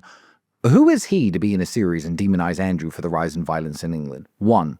2, the people who are stabbing are not overwhelmingly. In fact, there's not a single case, I believe, of a white English boy of 13 ever stabbing a girl. So they say based on true story, but that's not a true story. I think they're trying to demonize the exact people that I fight for, the working class native British person. They're trying to demonize him. The fact that they've got Andrew's message completely wrong because this guy is apparently heavily influenced by incel culture. Incel culture is not what Andrew and I teach at all. We teach a message of self-improvement. And if women don't like you, loser, it's your fault. Do better. I feel like to even call someone an involuntarily celibate male when he's 13 is a sexualization of children. So the producer of the show needs to have his hard drive checked. The things wrong with this series is a lot longer than blaming Andrew Tate. But they got what they wanted out of blaming Andrew Tate. They got the headlines. They got Andrew talking about it. They got me and you talking about it right now. And I'll probably sue him at some point. But it's good. Like, what's next? I mean, I saw a story a few days ago. Andrew Tate held a gun to a girl's head. I was just reading this, just like, what's next? What are you going to say we did next? Like, I don't understand. Like, Romania can't even put a case together on me worthy of a trial. Now you're saying I did things in other countries that I've been to for a week or two at best and never even spoke to a woman. And now in England, apparently, because this image of Andrew is this big bad gangster, the BBC think they've painted this really great picture of him so they could say, oh, he held a gun to a woman's head and threatened her. And people are going to be like, yeah, well, that's the kind of thing Andrew Tate does. But not a single person. Can you get lawsuits now? Like, oh, no, I could. Because there seems to be thousands. I'm going to sue these people. Can you? Yeah, I'm going to defamation. Yeah, I'm going to sue these people. Absolutely. And it's just like, okay, so Andrew apparently 15 years ago held a gun to someone's head. Where's the possession of a firearm charge? Where's his mandatory 5 years? You know, where's any evidence backing this up besides the BBC posting an article? Which girl? Can't say. When? Can't say. This year. It's I don't know what they're going to try next, but I really think they're fresh out of ideas. They're fresh out of ideas. And also, when you hear rumors that England wants to prosecute Andrew and Tristan for X, Y, and Z, I don't think they do anymore. I think that their bluff has accidentally been called. And I've realized, and I've spoken with some friends of mine who are one or two are in the House of Commons, a couple are in the House of Lords, and I understand what the English case really is. When I was in the United States, a loser attorney general named James Uthmeyer gave a public statement like, yo, these guys aren't welcome here because they're bad people. I'm going to investigate them. So he's going to lose his job soon because he just got busted stealing $10 million worth of money from elderly medical care to give to his governor's campaign. So they're out. These losers are out anyway. But when he was saying this, I was going to sleep again, very uneasy, thinking the police are going to kick my door in the morning and launch some bullshit investigation against me. But now I know what he was doing. He wanted the arrest. He wanted police raiding my house, me in handcuffs, so he could parade and say, look, I got these guys out of the state of Florida. But what he was trying was he was talking to the UK, saying, you want these guys, don't you? So here, I'll extradite them for you, sending a bunch of letters. And the UK ignored him. So I'm like, if the UK want me so bad, why would they ignore me with my head on a platter being offered to them? And I figured out why. Because now I know what the UK case is about. The UK case is just copy and pasted elements from the Romanian case that already got thrown out. Anyone who I'd ever been to England with in that 10-year period I was living in Romania, who's on that list, is potentially human trafficked to England, which doesn't make any sense. I'm visited there with the mother of my kids. But that's what the UK case is. It's copy and pasted elements of the failed Romanian case. The UK don't want to put me in jail. They, would if I forced their hand, if I flew to London, probably they'd remand me and say, well, 15 years ago you did X, Y, and Z. But what it really is that the UK want to scare me away. They had my head offered to them on a platter by a Florida attorney general, and they ignored the guy.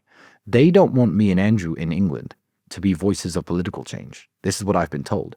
They don't want Andrew's Bruv party galvanizing votes and pointing them towards the Reform Party or any other cause, or maybe running in Luton North and Luton South ourselves as MPs. They know that Andrew and I are powerful voices against the establishment, and they want us out of the UK. They don't want to put me in jail. And it's become very clear what they're trying to do. And to that, I say, fine. Let England sink. I don't care. Your tactic worked. Don't worry, I'm not coming back. That's all I have to say to them. If that's how desperate you are to stop any kind of political voices in the UK to speak out against power, I'm not going to go there and do 3 years in remand in Belmarsh to clear my name just to prove a point. You want me out of the UK? Fine. What do I miss about the UK? My Savile Row Taylor. He flies to Dubai. I'm not interested. Because Conor McGregor as well now. Oh, of course. Conor McGregor has political ambitions. Oh, suddenly he's a rapist. Yeah. Wild. Yeah, because we all believe that story.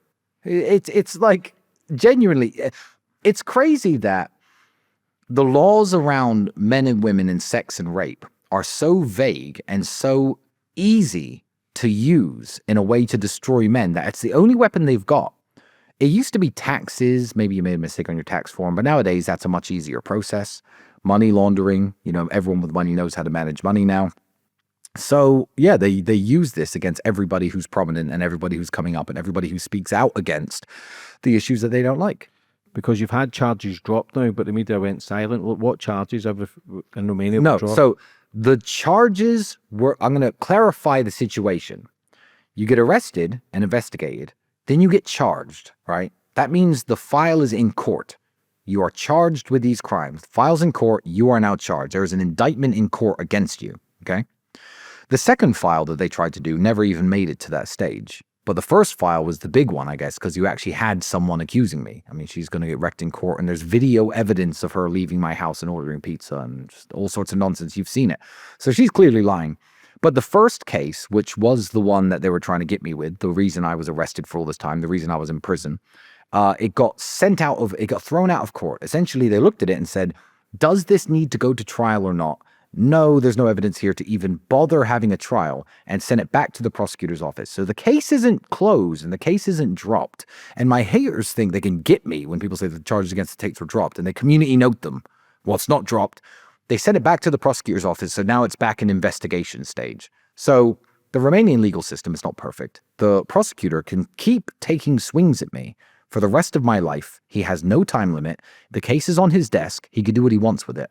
But let me tell you something. He tried his absolute hardest to get this to trial and failed. What's he gonna put new in this piece of paper that's gonna make a judge take it seriously? Absolutely nothing. Especially because the star witnesses are completely avoiding him, ignoring his phone calls. They don't want any more part of this. One of them's getting wrecked in court. One of them's gone underground and he can't even find her.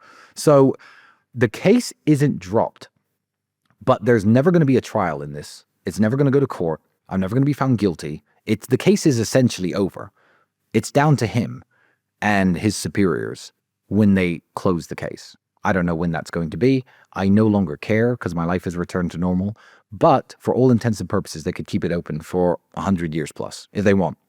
Why do you think yous have been tested with all this? Why do you think yous were played those cards? Because it's some serious stuff, and like you says, people would have took their life a long time ago because it's non-stop. Yeah. It's not just like my stuff is fucking minor, but I still feel the pressure. Going through the family courts, I completely lost myself. I didn't think I did. Yeah. But I fucking did because of the pressures and new lawyers and new statements and barrister fees and lawyers fees. I'm thinking it's just draining money. They want you to throw mud, but it's the man who pays. So yeah. Why do you think you were kind of dealt these cards? The people in Romania who are now currently in charge are not the people who did this to me. This is a very important distinction to make because Romania is a country that will always listen to more powerful countries. This is an exclusive on your podcast. I'm going to say it. I don't care what happens to me because he's no longer a powerful person. Antony Blinken from the United States directly contacted the Romanian authorities and told them to do this. I've been told there are emails by some very serious people, and eventually those will come out. The UK Foreign Office also told Romania to do this. It's our threat to the education system with andrewsuniversity.com, the fact that every young man is using our app instead of going to a traditional education, messing up that racket. Big education is as scary as big pharma. And university.com, the real world, has thrived despite multiple attacks, shutting us down, losing our payment processors. It keeps working, and people keep signing up and keep using it because it's a fantastic product. Our threat to education was one of them. Our stances on the Ukraine-Russia war was another. Keep in mind, I used to run a business in Ukraine. I live very close to the border. I know people in that country. I understand exactly why the war happened, why it started in 2014. Not 2022, 2014. My stances on that, my anti-vax stances, my incitements to people disobeying COVID rules, just being a thorn in their side, pretty much. Antony Blinken from the United States and the UK Foreign Office told Romania to do this to me. And that's why they did it. I don't blame Romania. Romania is just the dog that was set off the chain by its handlers. And they're the dogs that bit me, but I'm not mad at the dogs. I'm mad at the person who released the chain. So Antony Blinken is the guy who did it. The UK Foreign Office also. The day I got released from house arrest and I was allowed to fly, the UK Foreign Office went into the DCOT office and said, "Why are you letting them go?" Well, because there's no case against me, obviously. What do you mean, why are they letting me go? They just wanted me to be held indefinitely. I'm a British citizen. How dare my ambassador do that? How dare the UK ambassador, you know who you are, and everyone can look her up, to Romania. How dare you, after I win and clear my name and get the case thrown out of court and Romania can't put me on trial, how dare you go to the police office as the ambassador to the UK and say, no, why are you letting him go? Keep him under house arrest indefinitely. Aren't we the country of the rule of law? Like, you just want the Romanians to abuse me for the rest of my life? So, yeah, I don't know exactly why it happened, but there's a myriad of reasons. Andrew's anti-Zionism stances, and there's not anti-Jewish stances, anti-Zionism stances. And people say, oh, you don't like the government of Israel. I'm like, I don't like the government of England. That doesn't mean I hate all British people, does it? I don't like most of the world's governments. Like, what are we even talking about here? Lots of different opinions that we had got us in trouble, but this happened because the Democrat Party of the United States and the UK Foreign Office essentially sold me out and told the Romanians to get me. What do you think the whole outcome of it will be? Do you think you'll be free from it all in the next 12 months, 18 months? I don't know what I'm free from it essentially now. Yeah. I don't know what the Romanians are doing. I know right now they've got a presidential election coming up. There's a bunch of conflicting forces in Romania. I don't know when they're finally going to close the file and say that the case is dismissed, because they don't have to, and it can stay open forever. And I no longer care. If you think I'm a human trafficker, then you're an idiot, because I've been investigated for 3 years by 3 different countries and all the federal agencies in the world to try to prove human trafficking. And in Romania, which is a questionable legal system, they couldn't even get a judge to think there should be a trial. So I don't care if you think I'm a human trafficker at this point. That's not important. So eventually the case is going to be closed. Certainly in Romania. They have to, eventually. Let's hope so. It depends on who the next president is. If it's that loser I was talking about earlier, then we got no chance. He's going to keep it open forever just to, I guess, try to intimidate me. But it won't. I'll still be visiting Romania as and when I please.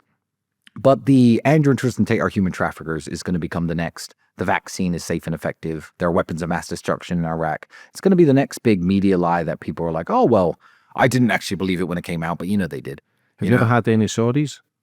For anybody coming through and saying sorry, maybe haters from the start who've then changed? Because I know people who can I've had a few show support who then show hate. Because I think one of the women was showing support and how happy she was in America, and then she done a post when you were in America. I don't even know her name, blonde hair. A girl who Andrew knew for about a year and a bit. She done an interview saying, like, I love what you do and I support what you do. Yeah. And then she done a tweet about, they shouldn't be in America. I don't know, and I don't care. It's all eventually going to be proven to be false, and the people who believe it are going to believe it anyway. There are people who will always believe that I'm a bad guy because they can't stand the fact that somehow I've surpassed them in life. That's what it is. And the only justification they can have for their own failures, the reason that their sons look up to me and not them, is the fact that they have to believe that I did something illegal. Oh, he did it this way, so therefore it's not okay. I'm a hardworking businessman, and I've never broken a law in my life, besides my shoplifting when I was a teenager. So I've never exactly. So I've never broken a law in my life. So it's very nice to have that safety net of but I'm a better person than the Tate brothers. When are you at your happiest? Sitting around with my friends, talking bullshit, making fun of each other. What makes a strong man? The ability to say no to people and things. The ability to say no is a superpower. To anything. You want to go out drinking, you want to do this. I said this on X recently. I said, young men especially, I said, ask your friends who wants to do something fun, see who's in. Then a few days later, ask your friends who wants to do something challenging but rewarding. Climb a mountain, like a local one. Walk up Snowdonia, which isn't like a climb, it's more of a hard hike. And see who says yes to that. And then adjust your friendship circle accordingly. And you'll find yourself getting ahead in life. The ability to say no and the ability to take on difficult tasks is what makes a man. If you are, my life is a bit complicated, but let's say you're a happily married man, you love your wife, the ability to say no is going to save your marriage. When that hot girl from the office wants to, suck you off in the bathrooms. It's weak now. I'm not saying don't get caught. I'm not saying I would say no. What I'm saying is it's integrity. It's integrity that makes a man. And the ability to say no is the cornerstone to that, because there are so many temptations in life, and it's always easier to do the wrong thing than the right thing. It's always easier to lay in bed instead of going to the gym. It's always easier just skip that day of work and play PlayStation. It's always the easy way. But if you can master that and say no to the things that tempt you into laziness or sloth or any of the 7 deadly sins, I guess. I mean, I'm not saying I'm perfect. Lust is a hard one for me. But yeah, the ability to say no, integrity, and the ability to do what's difficult for a payoff later on in life, that's what makes a good man. What do you think life is from your own perspective? It's a question that I would have answered very differently as a younger man. And it's a question that I may well answer very differently in 10 to 15 years' time. But as I stand now, 36 years of age, I believe that life is a game. It's a game in the same way a video game is a game. And the goal is to leave a high score. And I'm not talking about money. I'm not talking just about money. I'm talking about leaving your mark on the world. I have conversations with my friends when we get into deep conversations about people who lived 1,500, 2,000, 3,000, 5,000 years ago. Very important people. And they could not possibly imagine that there's a man sitting in Romania with a bottle of tequila sitting around with his friends discussing this person. But he's made a mark on the world that's echoed through time. And I think that it doesn't need to be done in a big way. It doesn't need to be, I feel like when they talk about the emergence of the internet and how it changed public perception and how it gave, the common man the ability to get out there and speak his mind, and in 100, 200 years' time, they may well say the name Andrew Tate. They may. It can be done in such a small way as being a good father to your kids, in the way that, they're great-great-grandkids, because now we all have photos and stuff. It's not the lost generation of World War I. They'll be able to pull up videos of your podcast, etc. Be like, when the internet first came out, my great-great-great-granddad was running this podcast. Here's an interview of him 200 years ago talking with this guy, accused human trafficker about X, Y, and Z. Yeah, I think it's leaving your mark on the world and making sure that the people who come in contact with you have an overwhelmingly positive experience. And I think that's all life is about. I think that's all life is about, because I don't think anything else matters. When I'm dying in my bed in many years, will I care that I have 71 cars when I'm 36? Will I care about how nice my watches are? Will I care about these various things? Probably not at that point.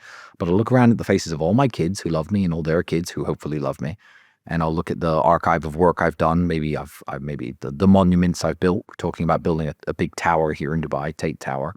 That may well come to fruition. I think, I left my mark on the world in a pretty remarkable way. And I'm not remembered for anything bad.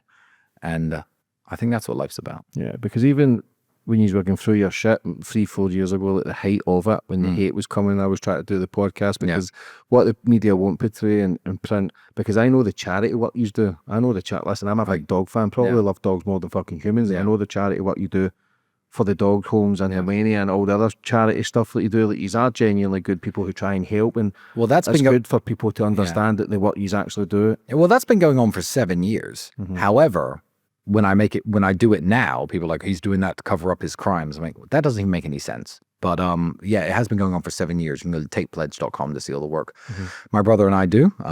It's less work because the real heroes are the people on the ground. My guy Omar in Syria, who looks after all the orphans and stuff. These are the heroes. I'm just financing it. So I take a lot less credit than people give me. Why do you think men struggle so much? Because when the women, ladies who are listening to this, I say the world revolves around women. Because if I don't, that's a discredit to my mother, my sister, my daughter, my grandparents. But the way the women can carry a body, the way their energy changes, like it's a miracle. Men, listen, nobody really gives a fuck about men, and I know people get upset about that, but they genuinely don't. Like, if I was to tell people my problems, I'd be thinking, I just don't. I'm just that's fair. Myself, that's very fair. I'll try and motivate, say, fucking, let's go, fight back. But why do you think men, really, kids, men, old men, struggling? Really fucking struggling. Like, since I started posting about those charges of me a few weeks ago, do you know I've had thousands of messages with kids who are struggling and going through the same from their partners. Yeah. Like, I'm not blaming women for everything in relationships. There seems to be a lot more to it. Maybe social media plays a massive part, but why do you think there's such a rise in men's mental health? I will tell you why I think that is. I think that this is a world that humans created, the governing system of the world. The system that we have that puts people in power and creates the laws, etc. And men overwhelmingly built the world. Women have contributed in the most important way by giving rise to the next generation of humans. It's something we can't do without them. But everything in this room is built by men. All these skyscrapers are built by men. Men have overwhelmingly built this world and set up these governing bodies and set up the systems in which the world works. We fought wars to stop competing systems and competing powers taking over our countries, etc. And we all have this deep history of understanding what it was to be a man. Every single great man you can even name from history had some great struggle or great war. And today, I think men are lost because they see a world where the most basic level of understanding tells you we created this world and we built this world and it's 2025 and things should be amazing. It's a world that we should thrive in. And the world is set up somehow. Whoever usurped the power, whoever changed things, the world is set up in a way that men are no longer able to thrive. You could live in Detroit, Michigan in the 1950s and be an auto worker at a factory and find a woman who loves you and respects you, start a family, buy a house, have a car, happy retirement. You could. And these are the most necessary men in the world. They're more necessary than podcasters. The people who assembled your cameras are more necessary than what we do, because if they didn't do what they do, we couldn't do what we do. These are the backbone of not just society, of the entire planet, is the hardworking man, the manufacturer, the farmer. And why on earth should these people be downtrodden by the government? Why should they be looked down on? Why should they be despised? Why should they be made fun of? Why should they be called names? Why should they be demonized? We were talking about adolescence earlier. I think that is a moral evil that makes a lot of men grow up to be disenfranchised with everything. And I feel like Andrew Tate is a symptom of what they've done. Andrew is a mixed race kid from the worst council estate of arguably England's worst town. He wasn't supposed to make hundreds of millions of dollars and start running his mouth, start telling the other people in his position, don't go fight in their wars and join the military. It's all a setup, because I understand this. The rich laugh at you. Don't follow these rules because I'm flying on a private jet and the billionaires don't have to do it. They didn't want him to come along and start telling them that, the news is a hoax, this is fake. When they tell you to go to Iraq to fight for freedom, it's all a scam, And that's why he's attacked so heavily, is because he's waking young men up. And they don't understand that they're the ones who created him. You can't just demonize and bully and put down and dismiss the needs of and the requirements of an entire segment of the world, the working class man, 40% of all people on the planet, and not expect a hero to rise up and start saying, you know what, let's have some sort of revolution against this system. So I think any working class man that feels disenfranchised with the world, you're completely justified. And I understand how it can struggle on your mental health in this day and age when you see other people living the life that you want and there's no way out. And if you are one of these people and you think Andrew Tate is the problem, then you're a victim of the brainwashing, because he's trying to pull you out. But I can't think of a worse world almost to be born into than 2025 England as a young man. I don't see how, even me, born in 2025 in England, living the next 20 years up to the year 2045, how I would have made it off that council estate. The world is getting harder, more difficult. AI is taking everyone's jobs. Manufacturing is gone. You can't even, like in the 1600s, join the army, go to war, and come back a hero. In World War II and World War I, the men came back with the medals pinned on their chest, and women wanted to date them and marry them and stuff. I have friends now who are struggling, and they served in Afghanistan. They served in Iraq. But war is no longer seen as a glorious and masculine endeavor, because the wars are run by evil psychopaths who attack people for no reason. We are very much the bad guys in most of the modern wars that happen. Yeah, it sucks to be a man. How's this been on your mum? Because I know the pressure. My mum loves me. Listen, see, if I was guilty of fucking everything, the worst crimes in the world, my mum would still support me. Because that's what mum should do. But I would happily suffer 10 times more so that everyone else was left alone. I mean, she had a heart attack a year and a half ago and almost died. So how's it affecting her? Not well. And these people pushing their little papers around in offices thinking, maybe we can get Tristan Tate on this. Maybe he incited violence. That's one of my crimes. in this I get text message. questioned over that for exciting violence because I posted a photo sent off of his head. No, do you know they says I Go on. was potentially getting 2 years in prison. Yeah. If because of like 75,000 retweets, it was a lot of retweets. The kid murdered girls, young kids. Yeah, off with his head. I'll say it now, off with his head. Yeah, I was saying borderline of inciting violence, but I just come back from the podcast with Tommy over in Spain, and that's what they said. It was borderline. Then sure as fuck, a couple of months later, I got charged. Do you know my Romanian incitement for violence story? I had a girl living in an apartment that I paid for, and she did something that upset me. So I told my assistant to kick her out. Kick her out is an English expression that we all know what it means. Ask her to leave. The Romanians translated it literally and added in a bit of words to kick her and beat her and throw her out. They translated it into Romanian, despite the fact that I sent the message in English, and said Tristan is telling his assistant to physically assault people. And I, in the first fall, it's been thrown out of court now, was charged with inciting violence and telling people to beat people up. Insanity. But yeah, my mom hasn't handled it well, and I do my best for her, and I give her everything in the world she can possibly want. But, you know, they think they're funny playing these little word games. Oh, we'll charge Tristan with this, we'll charge Tristan with that. Maybe we can get him for this. Maybe I'm sure they know I'm innocent, and they think they're smart. But how it's affected my mom, the mothers of my kids, various other people in my life, like I would gladly suffer much more for it to not affect them. I feel you on that one. Do you think if you never had Andrew as your brother, you wouldn't make it through what you're going through? Or do you think to be honest, and he won't mind me saying this, if I didn't have Andrew as my brother, I wouldn't be going through what I'm going through. So as yeah, I mean it's partly him, but you have to get both of us, right? Because you can't have me running my mouth on podcasts while he's in jail. No, that I'll destroy the narrative too quickly. Yeah. You got to get us both for whatever reason. You know, we both did everything. Yeah, if I didn't have Andrew as my brother, I wouldn't be going through this. But it's been an honor to go through this with him, and it's made me a stronger and better person. And like, when you're in jail, it sucks. Now I'm sitting here in Dubai driving my Bugatti around. If you were to offer me the opportunity and say, Tristan, you can go back in time and change this, and you wouldn't have gone to jail. I'm like, nah, I liked it. It's something. I wouldn't rob myself of that learning experience. What about a book? Not yet. My story is just beginning. People don't understand this. I'm only 36 years old, which is relatively young. I feel like I've been trapped at. I've done very well in life, but for the last 2.5 years, 3 years, I've been trapped at the starting gate.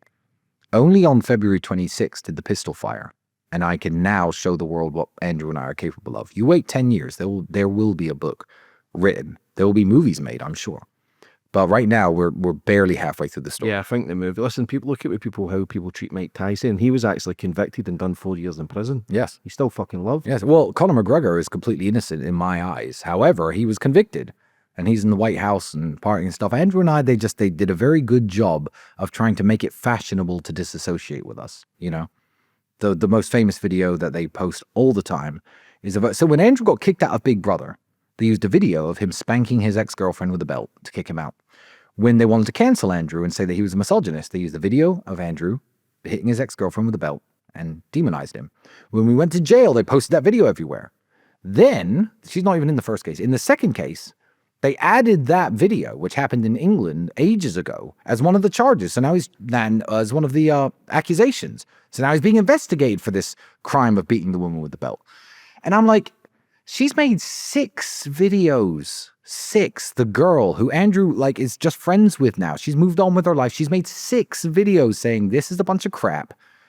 It's completely fine. He was hitting me with a belt consensually. So I don't believe the Conor McGregor story. But this video, because Conor McGregor was in the White House a few weeks ago, has somehow made people distance themselves from Andrew. And when the video lost its edge, haters and literally internet conspiracy theorists said, but she was 15. But she wasn't, because the court documents have an interview with her father. This is all court documented, where the father says, a woman in Europe is not allowed to travel by herself at age 17 and 16. She has to be 18 to travel by herself. She didn't move to England until she was 18. Signed from this girl's father, who doesn't particularly like me and Andrew, is just some guy who was interviewed about the thing. She left Slovakia and moved to England when she was 18 or 19 years old. Signed, it was impossible for her to leave otherwise because I would have had to sign the papers which don't exist. So that's a matter of historical record in a court document, and the video was taken in England. So how old was she in the video? 18, consenting adult. But haters are so fervent in their insane crusade against people that they will just make shit up and try and spread it around, and people are happy to eat it up. So I don't know why it's fashionable still to disassociate from me and Andrew. Ron DeSantis famously fucked up saying our name, assuming we were hated. He got a bunch of backlash for it. So they've achieved their goal in that way, but it's made me bigger in other ways. But yeah, Conor McGregor is convicted. Tyson is convicted. I don't think either of them did it, but they're convicted and people are happy to sit with them. So as a man who's not convicted, my time, when people are happy to sit down with me, presidents, prime ministers, media, celebrities, and say, yeah, well, the case against you is bullshit, is coming. It has to. How important is religion for you? Because I know you're a good Christian man. Like, how important has your faith got stronger because of everything you went through? I'm not a religious man myself, but I believe in a higher power. I believe when I speak to the universe, things do happen. But did you believe? I think you're speaking to God, not the universe. Yeah, possibly. I'm a church-going man. Yeah. And I am a Christian, and the speech I can give you about why I'm a Christian that would be deeper would be half an hour long. I'm a big history nerd. I read a bunch of history. I look at what happened to every single apostle who, allegedly, I'll say allegedly, witnessed the resurrection of Christ. Every single one of them was tortured to death and killed. Not a single one recanted on their story.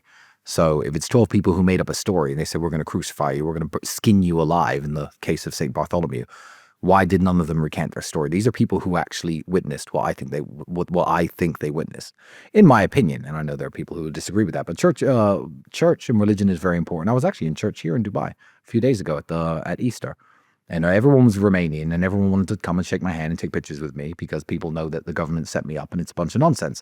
But yeah, religion is quite important in my life. I do in my tough times talk to God and ask him, to give me some guidance or wisdom, and it's paid off. I mean, I'm doing okay. So I think God's got my back, and I think God loves truth, and I think God hates lies. So as long as I live true to myself, I mean, I can say what I've done, what I haven't done. Ran a webcam studio, who cares? 6% of Romania's tax GDP comes from webcam studios. What, you want to put me in jail? You want to say that's a crime, even though the girls say it wasn't? Cool, whatever. What did I do? Shoplift. Beat people up. I don't care what I live very honestly with my hands up, and I tell everybody about my life nice and openly. So I think God loves people who tell the truth, and God shines light on those people. And I think that's one of the major forces that I have working in my favor. The Count of Monte Cristo. It's one of your favorite books. It was my favorite book before I got falsely accused and put in prison. Do you feel as if you're actually living that book now? I feel like I'm at the stage where he's just discovered the Spada treasure and become one of the richest, most influential men in the world. I think I'm at that stage. How much revenge I'm going to seek. I mean, famously, if you've read it, he gets bored of it, doesn't he? At the end, he's starving Danglars to death, and he gets bored and just lets him go because it doesn't give him the fulfillment that he wanted. I don't want to become an angry person, and I don't want to become a vengeful person. The people responsible for this are going to have to pay for this one way or another. It's all about how much effort I'm going to put into doing that. This was started by the fact that Antony Blinken told Romania to do this. The girl who actually accused me, very few people know this. I knew her well in advance. I'd hung out with her 3 or 4 times in Miami, and she had tagged me on her Instagram story, and I'd obviously shared the tag. People saw that she knew me.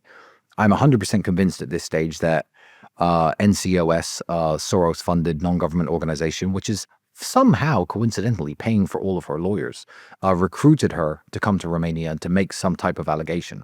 The reason the allegation was so ridiculous, the reason it was disproved by CCTV, the reason she's talking about setting me up, she's hostage in my house, but she wasn't there when the police arrived. She was just out in the city. She's out getting pizza on CCTV. The reason the story was so crap is because she wasn't a professional who, she couldn't make the story believable because she was completely free to go at all times when she was in my house. I think the NCOS definitely recruited this person after seeing I was associated with her because she begged to visit me. Begged. Booked her own flight with my credit card, business class, when I sent her the card details. What kind of human trafficking is that? So this person is definitely going to have to feel the full force of the law, certainly. The court case is going to be very, very telling. They've done everything they can to delay it. They've done everything they do to stay it and stall it. But eventually, I'm going to win in Florida. The case is going to become very famous. By extension, she's going to become very famous. And all the details of the only person who ever accused me of doing anything wrong are all going to be made public. That's going to be hilarious. And I don't care what kind of effects this has on her and her family, because what I've been put through is hell. So that person is certainly going to get what's coming to him. Everybody else involved, I don't know how much revenge I want.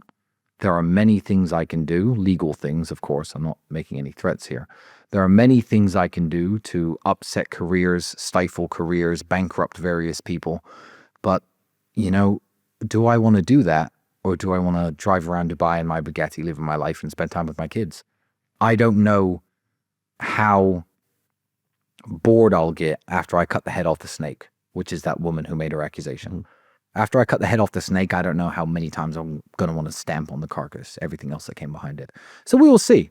I don't know how vengeful I am, but there are certainly people who need payback for what's happened to me and my mum and my family. Because I know you and Andrew personally. I've seen the way you treat people. I've always says that you're very respectful, very loving when you meet them. It's always a great energy. I know how much you love your family. Yeah. Just before we finish up, how is family life?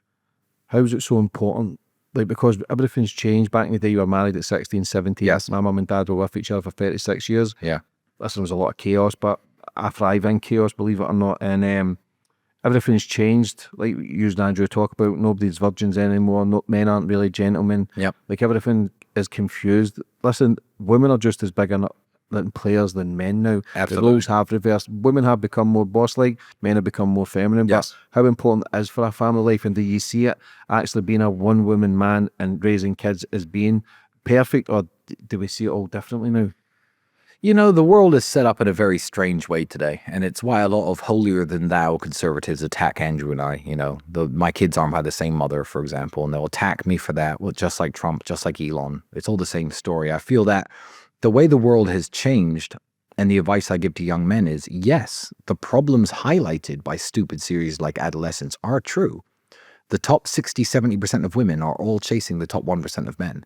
Any woman who's slightly better looking than average or thinks she's a looker all wants a big, tall, strong millionaire with a boat. They all do. And this isn't women's fault.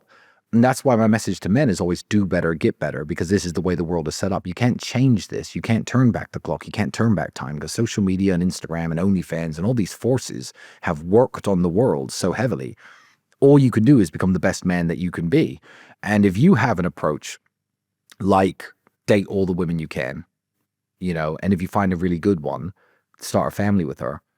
And then if you find another good one, start another family with her. If you could take care of anybody, I don't judge you. You know, Elon Musk is pumping out kids left, right, and center. I'll never catch up to that guy. But I understand why he does things the way he does things.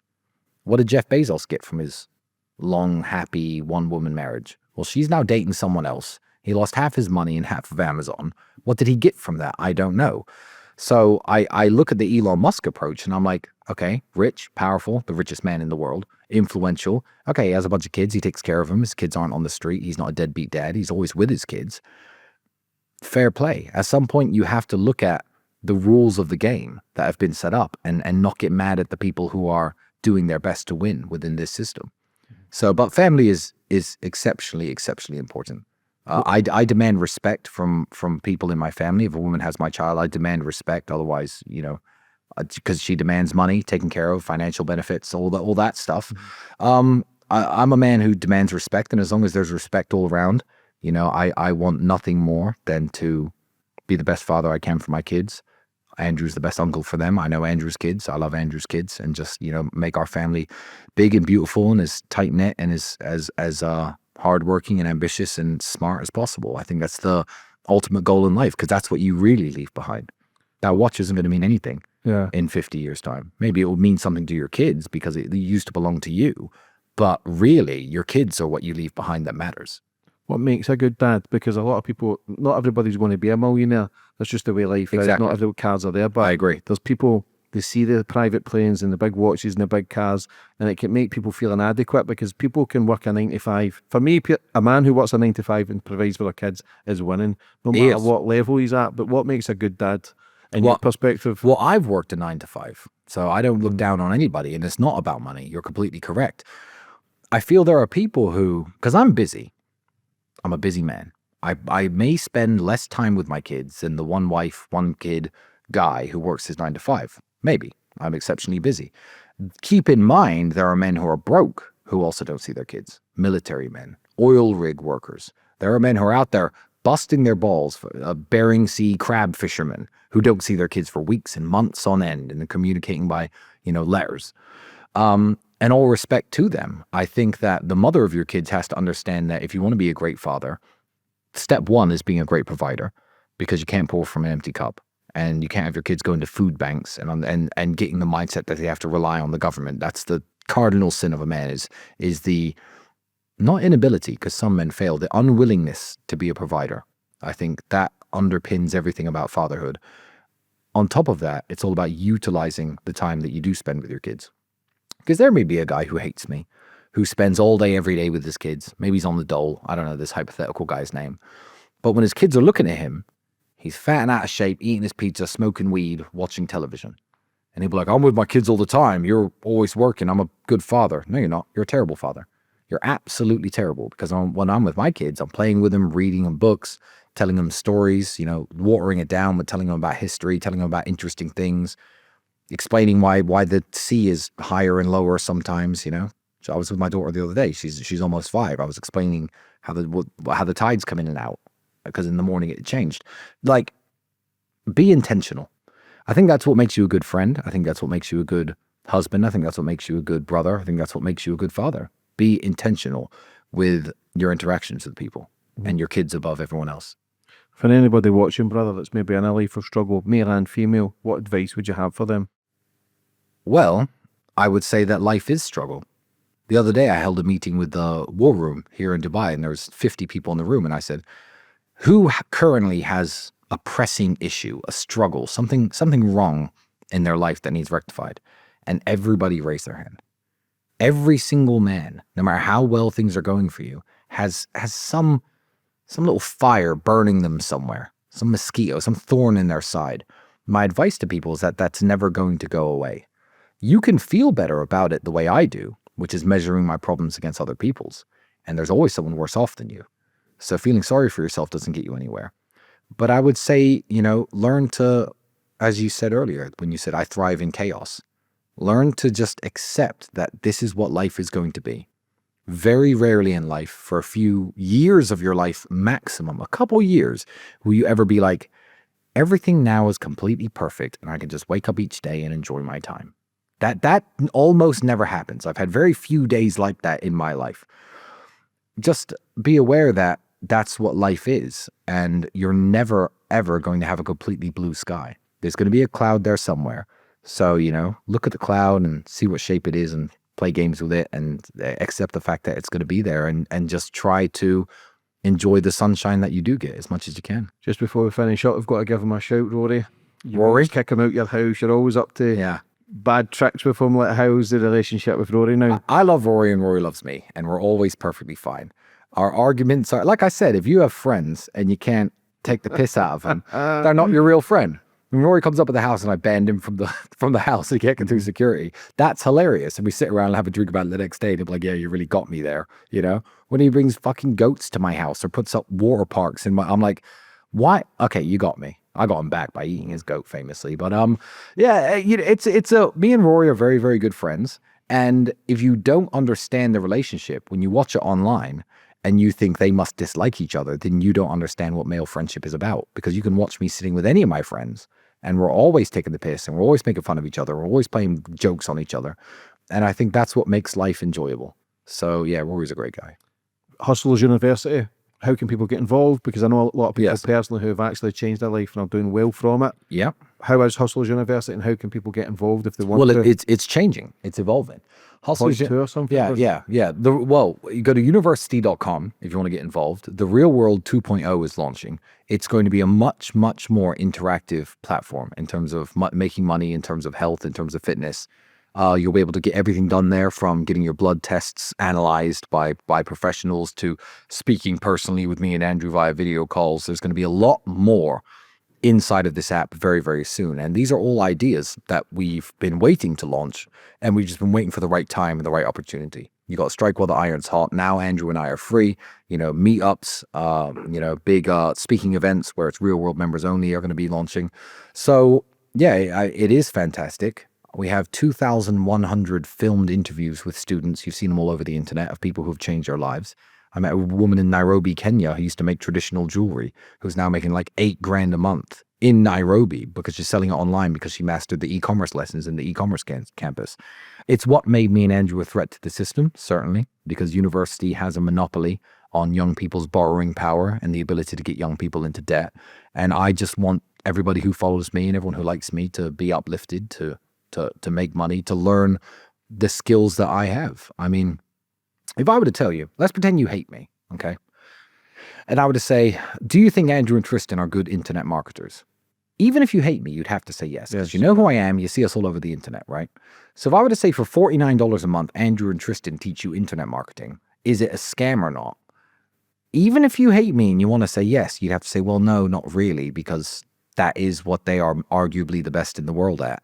And you're telling me they teach it for $49 a month. Yes, we also teach hundreds of other things, 11 main wealth creation methods, but our internet marketing strategies are all inside of there. So it's by definition, to anyone who dislikes me, a fantastic product, because they have to admit I'm a good internet marketer, and they understand that we teach this inside of our campuses. So yeah, it's a fantastic product, and university.com if you want to find it. How's Candace Owens? Because she speaks highly of you. She's always got your back. How was that relationship? Candace is a wonderful person, and her husband is a wonderful person. I'm a big admirer of both George and Candace, and they're very good friends of mine.